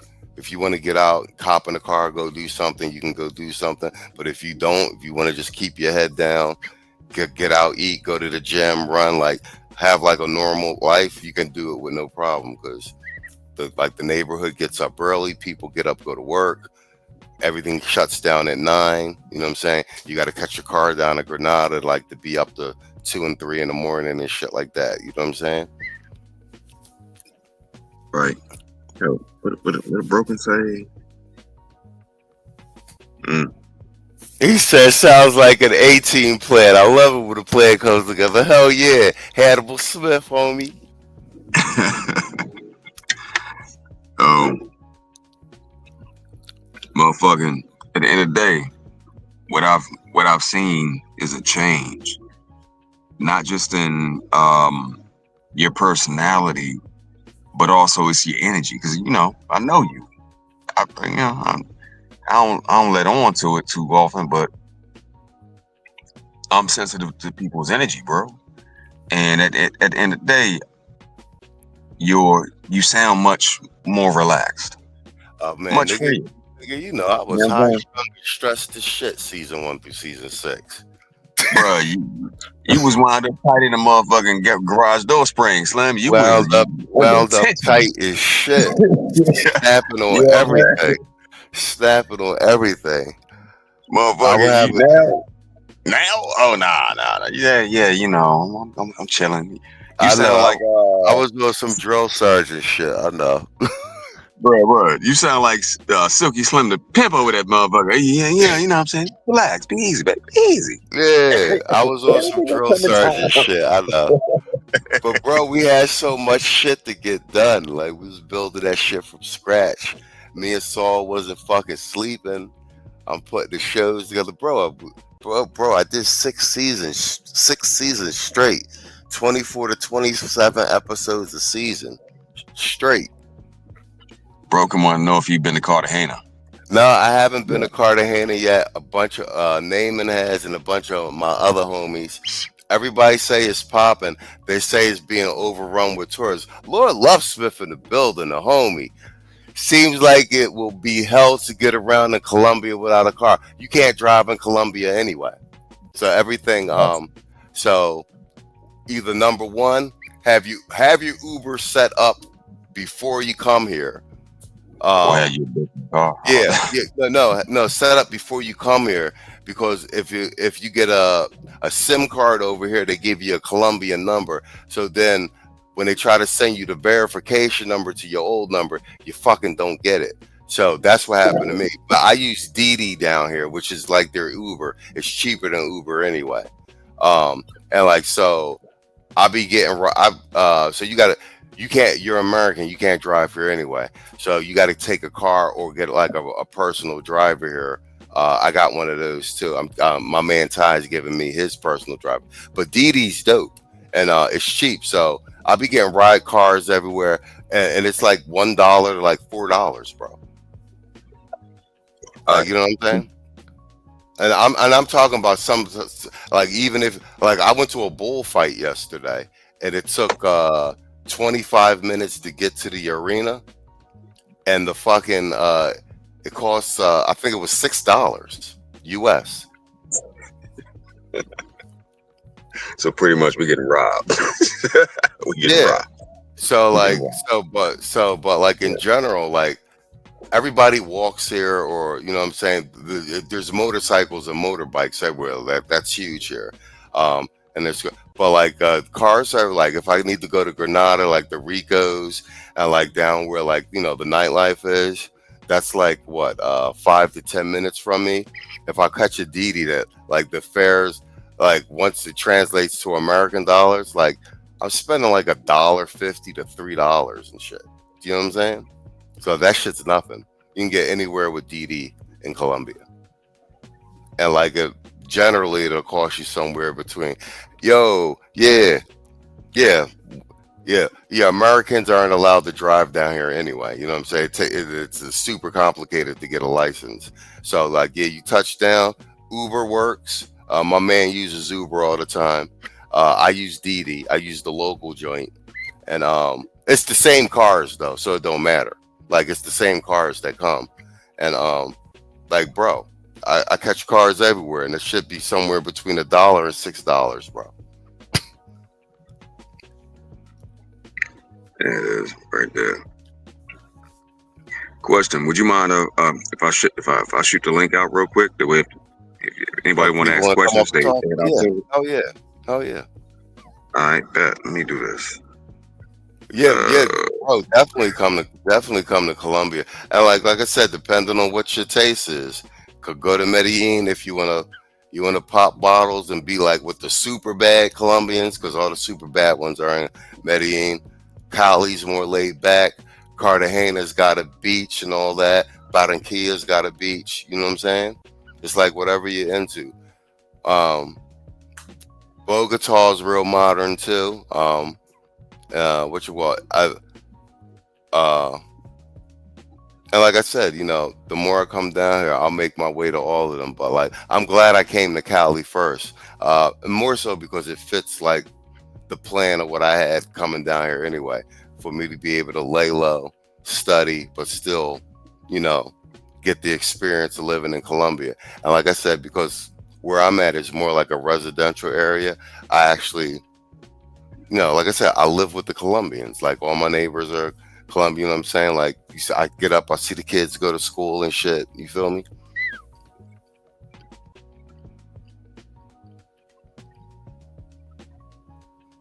There we go. All right, so I dropped the link. Y'all got any questions? Please feel free to ask the brother. Yeah, definitely. I done talked and talked and talked and talked and talked, and I've gotten updates throughout these 3 weeks. So I know he good. But it's still like somebody might have something to say. No, Real that's cool. fast. Anybody want to ask any question? But we needed to do this anyway. Like we haven't streamed on a Sunday. That's how everybody catch us again. Technically, our weekly update with what's going on before we cover content and everything. So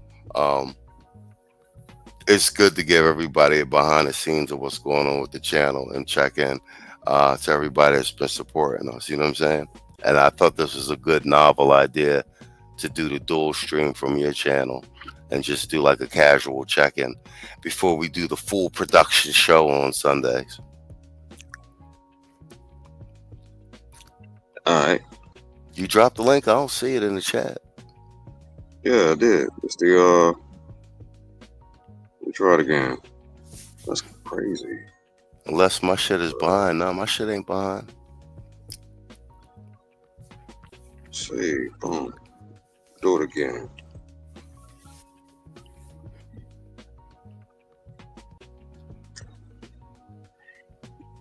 So it should be Lord Lovesmith. He said I might pull up this summer. It should be right under that. Then I dropped it again under Slipknot. All right, cool. All right, guys. If you guys are over on my channel, and if you want to hit the link, it's in Contractor's chat. So you're gonna have to go over to his chat. That's But what it is. yeah, because we're dual streaming. So yeah, if you guys actually want to hit the link, it's in Contractor's chat.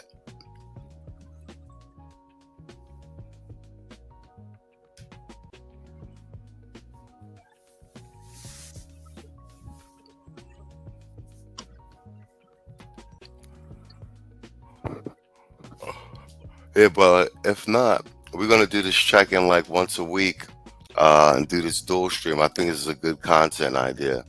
So it's a nice extra piece of content for the network. And other than when I do a clip show, we'll get back to the Sunday streams. Because I didn't talk to everybody on the phone behind the scenes except for Tito and Hoop. But I text Hoop every Friday for the Sabbath. I mean, not Hoop, Tito. All right. Bet. Yeah. Well, we at the 3-hour, 15-minute mark. This is a good stream. All right, this is a good idea. It turns out good. Everybody showed up. It looked like people enjoyed the conversation. I did as well. Yeah, nice first round, Contractor.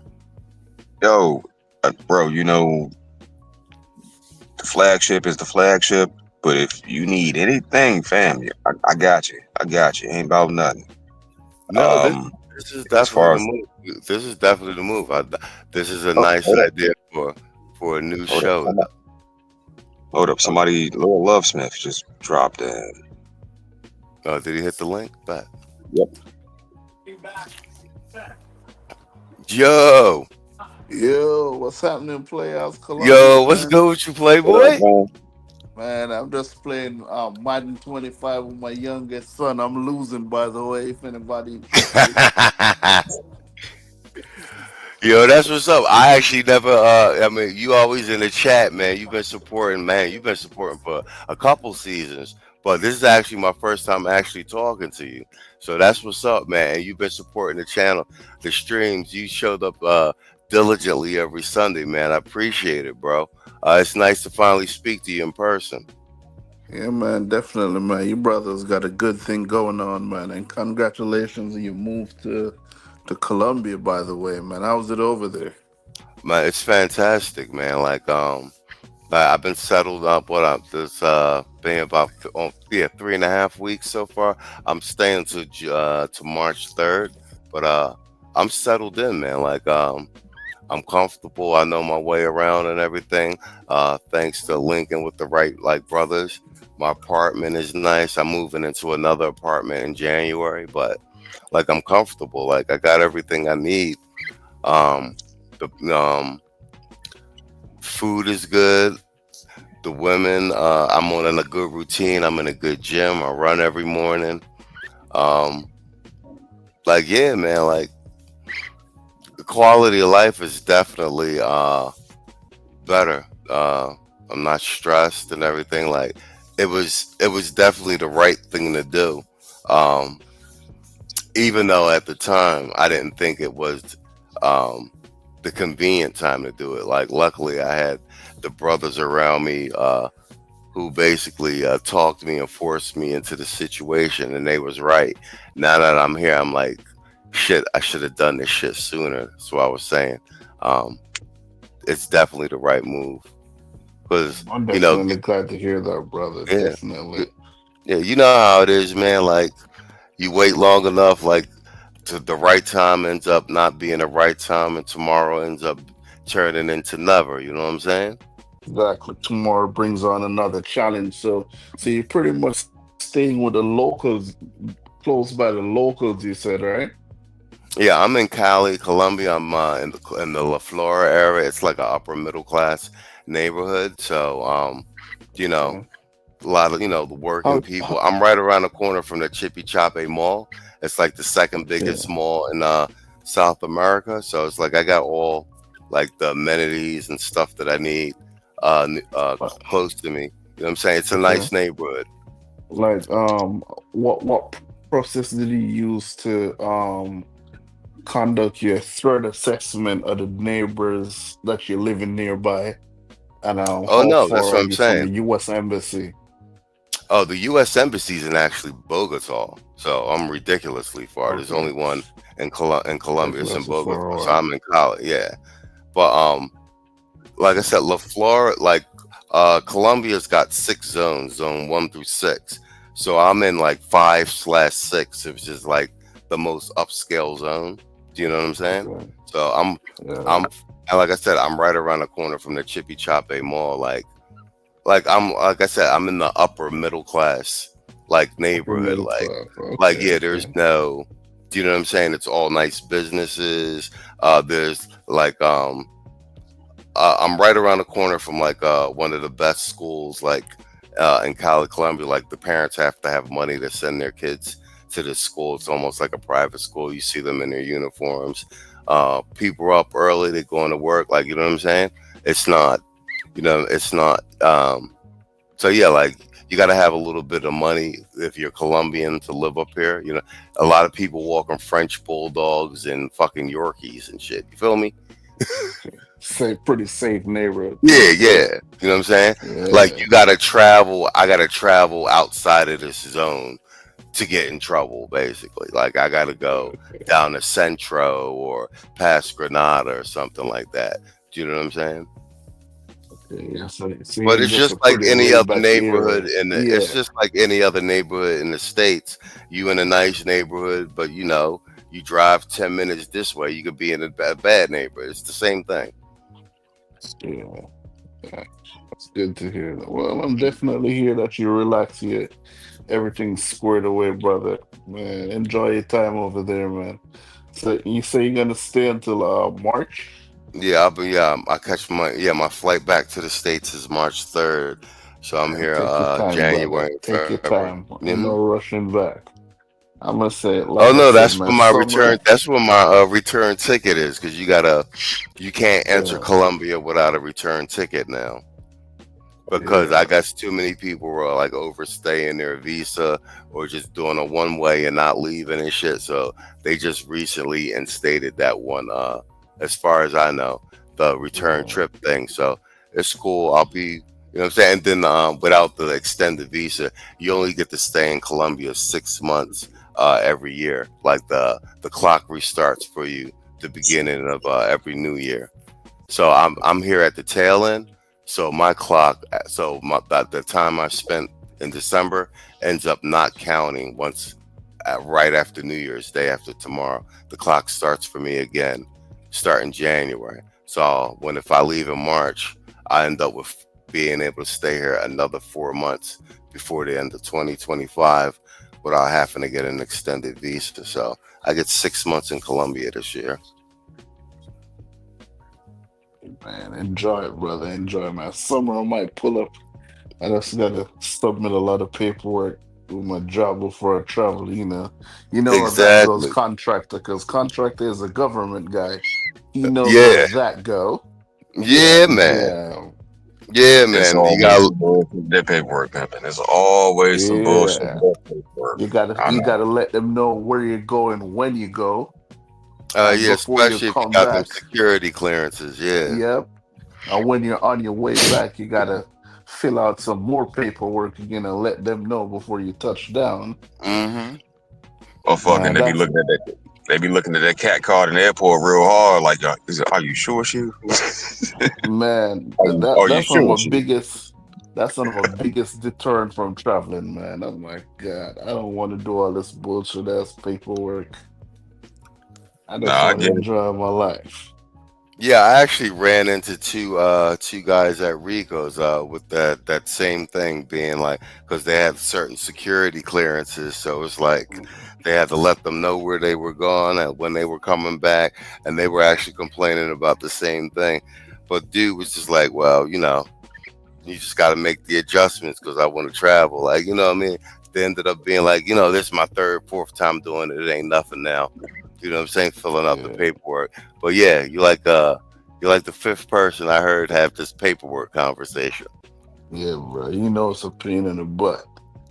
It's a real pain in the ass, some goddamn paperwork. But it's all good though.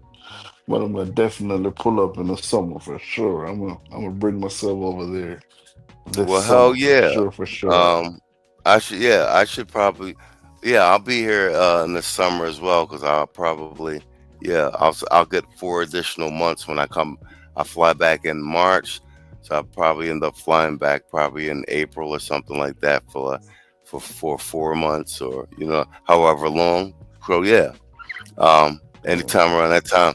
Theo said he'll be down here. He said in May, so I'll probably actually be down here and link up with Theo. So yeah, man, like definitely do it, bro. Like, um, Yeah, man. yeah, Theo, like I said, like Theo when the Kingmaker. Theo is the kingmaker, man. Quiet as Yeah, kept, bro.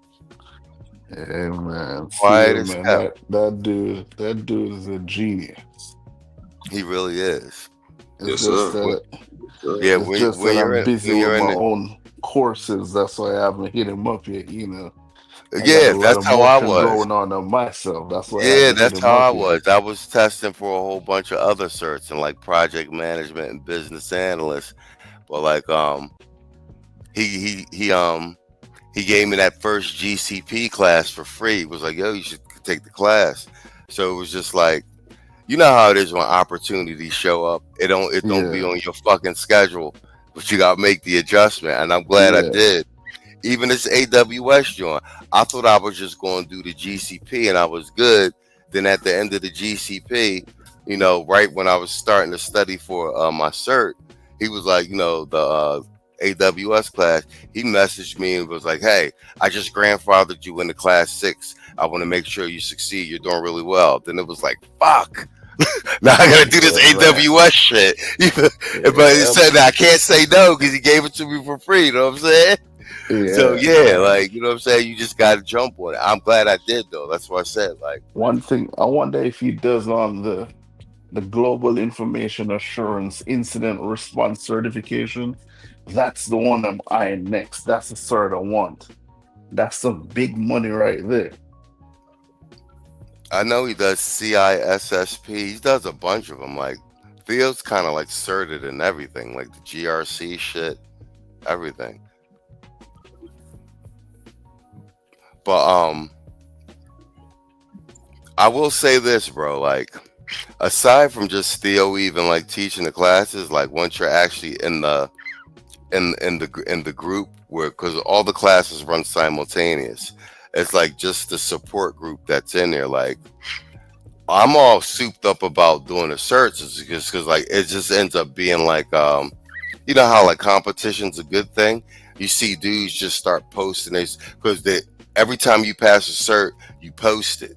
So you just be seeing dudes dropping certs in there every other day. You be like, fuck, I need to start studying because it just ends up being like a competition thing. Like, all right, well, I guess I got to get certed then. You know what I'm saying? Because you be seeing, you know what I'm saying? Like your confidence level goes up because you see everybody around you succeeding. And then when the person actually succeeds, you'll see in a group, they'll drop like all the stuff, like, here's all the stuff I studied to pass the cert. And they'll give you links to all the shit. Kind of let me know if you're studying for the cert, I'll help you study for it. Like, that's the big thing in the group. They'll give you all their study resources, all their notes, everything. So even if like you fail the cert one time, the group set up that like there's no way over the long run that you can fail. Like say you fail a cert the first time, you just get up with the people who passed the actual cert and then like they'll make sure that you pass the second time. Like, you know what I'm saying? It's a real hands-on camaraderie type thing. Like everybody wants everybody to succeed. And like, you know what I'm saying?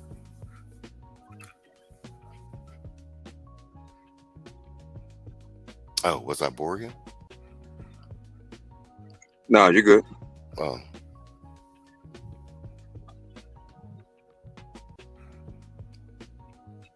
Bro, you there? Oh, he might have dropped out.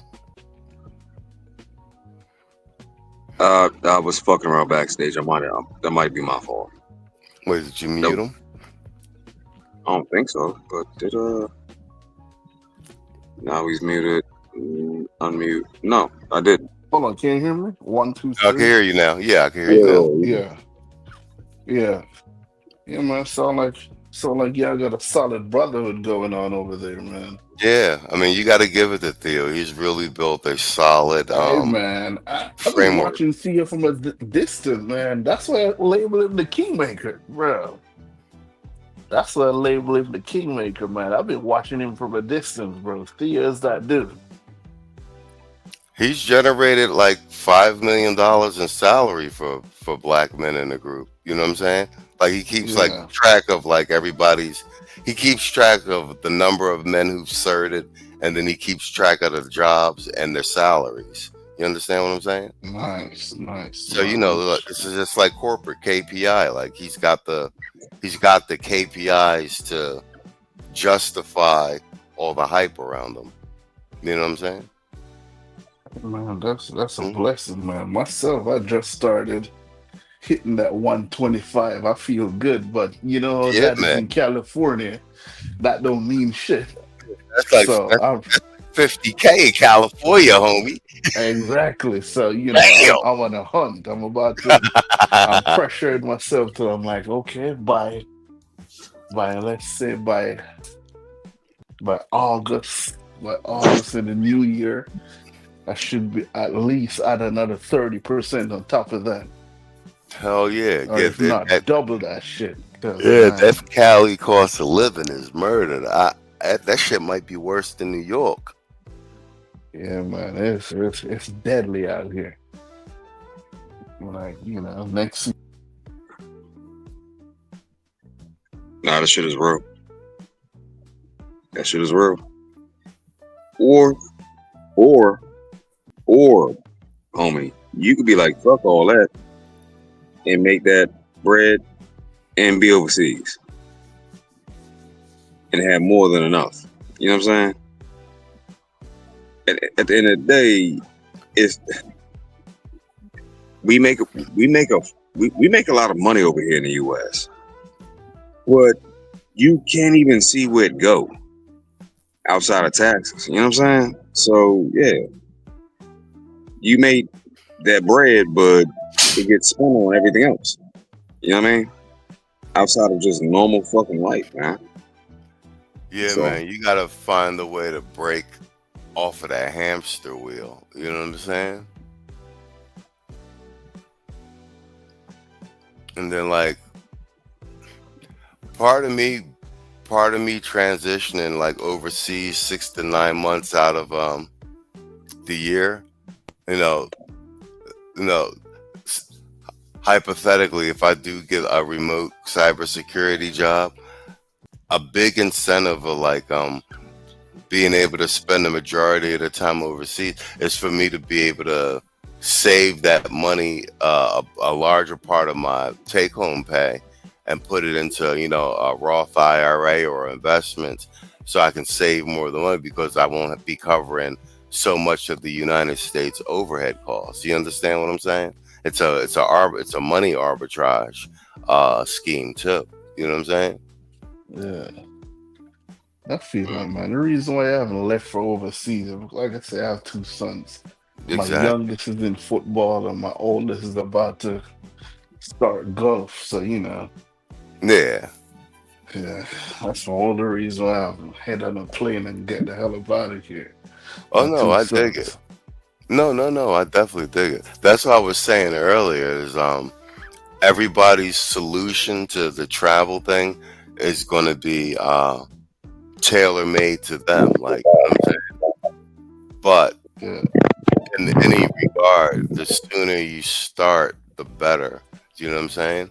Even if yeah, it's that's true. even if it starts with just taking a smaller trip, like, you know what I mean? You can only stay for 2 weeks. Like, just, it's like a muscle. You got to exercise it.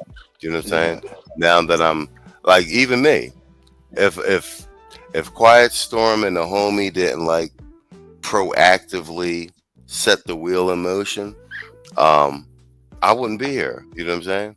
It wasn't my idea to get up and get out of here in 60 days.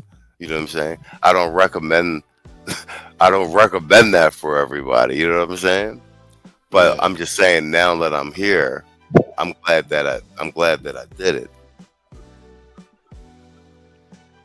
and I'm just going to reverse engineer my solution from here. But at least I'm living in Colombia for 3 months straight. You know what I'm saying? Still doing what I need to do. I'll be doing the same thing if I was in the States, and under a lot more stress with a lot more overhead. Do you know what I'm saying? yeah. But at least with this solution, you reduce your overhead a lot. hmm And You I'm can see a actually lot of your getting money. and I'm actually getting to live overseas instead of being like, oh, let me work it out over here, and then when this is all worked out, then I go overseas.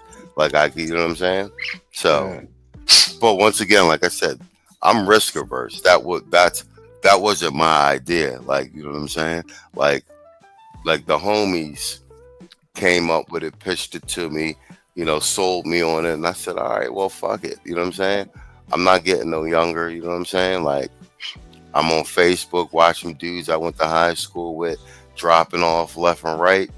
Like, you know what I'm saying? mm, You know what I'm saying? You gotta try and live your life the best way you can while you can. You know what I'm saying?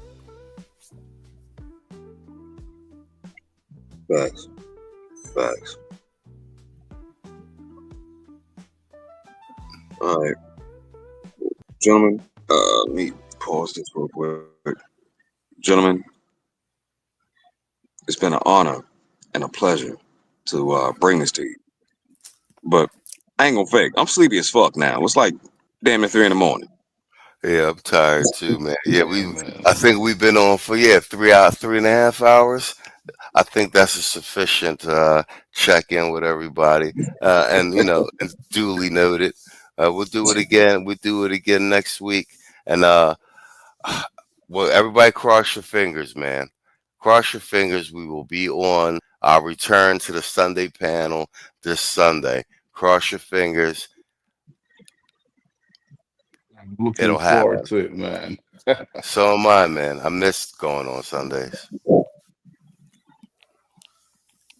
No So bullshit.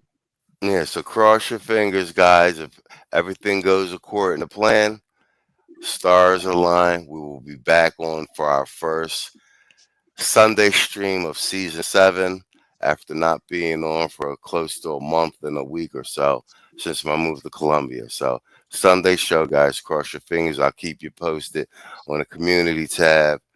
Contractor, thanks for hosting this check-in on your channel so we could dual stream. And thanks you everybody who showed up in the chat and super chatted and just come and hang out with us, man. We appreciate you guys. And we thought it was due that you hear from us and we have a conversation about what's actually going on behind the scenes. Um, long overdue. All right, brothers.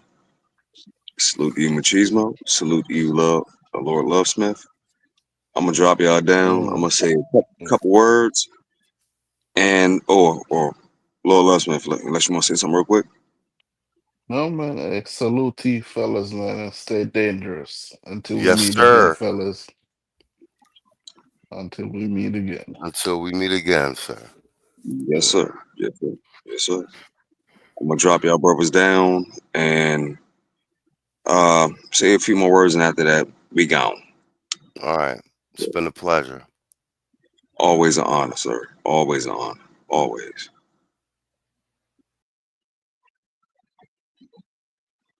All right, brothers. So now you know the homie Machismo. He alive. He breathing. He kicking. If I could, then I would have a good old drop for you, but I ain't got that. Hamburger Hill, uh, pounding the chest, 300 style. At the end of the day, the network, the network, it ain't just something that niggas was talking about. It's not an idea that we was kicking around. It's a very real thing, man. And the blessing is y'all plugged into it. Now I know YouTube is gonna do what it do. It's gonna fuck me over. It's gonna play with numbers. It's gonna be like you only had 18, now it's 19, now it's 25, now it's 37, now it's zero watching. I don't care about none of that. To quote um, my mentor, I'm not ashamed to say it. Jet Black, the professor, the message is always more important than the messenger. And y'all got to talk to a messenger. Like real talk. Like y'all got to speak to him and hear from him and hear him respond. There's a life outside of this place. The guy Nagasena ain't gonna never tell you that part though. But we have proof of life. There was a situation that happened a little while ago where the homie Machismo said check for proof of life, and I was like, "Fuck, you right." And my big brother looked out for me on that one. So we have proof of life, gentlemen. At the end of the day, he came back with a good old field report, and that report said this shit here better than what the fuck you got over there. Now, what you want to do with it? It's officially two. That's my pit. He just woke his ass up, snoring loud, motherfucker. Uh, it's officially 2:49, soon to be 50 a.m. Y'all done got the goods. You know the brother good, and we gonna check back in with you. This gonna be a weekly thing. That way, it reduces strain on his internet, so on and so forth. Because that's another thing you gotta plan for. You brothers be smooth. Y'all be easy. Y'all be at peace. And at the end of the day, I ain't got no drop for you, but I can say, in my real motherfucking voice, fuck all you hoes. Fuck each and every one of you nasty, raggedy, scut bucket ass bitches. We got proof of something better out there. Act up if you motherfucking want to. You didn't get left behind. It's your boy. It's your brother. It's your uncle. It's your cousin. It's me. But peace to you. And don't worry about all the bullshit. We got a number free from the Matrix, gentlemen. I think that deserves a round of motherfucking applause. You dig? Just my personal motherfucking opinion. One more free, one more Neo out the Matrix. I think we're doing damn fucking good. Blue Book and go. And Broken Blade put it best. There it is. Blue Book, pack your shit, plane, go, relax, and find peace.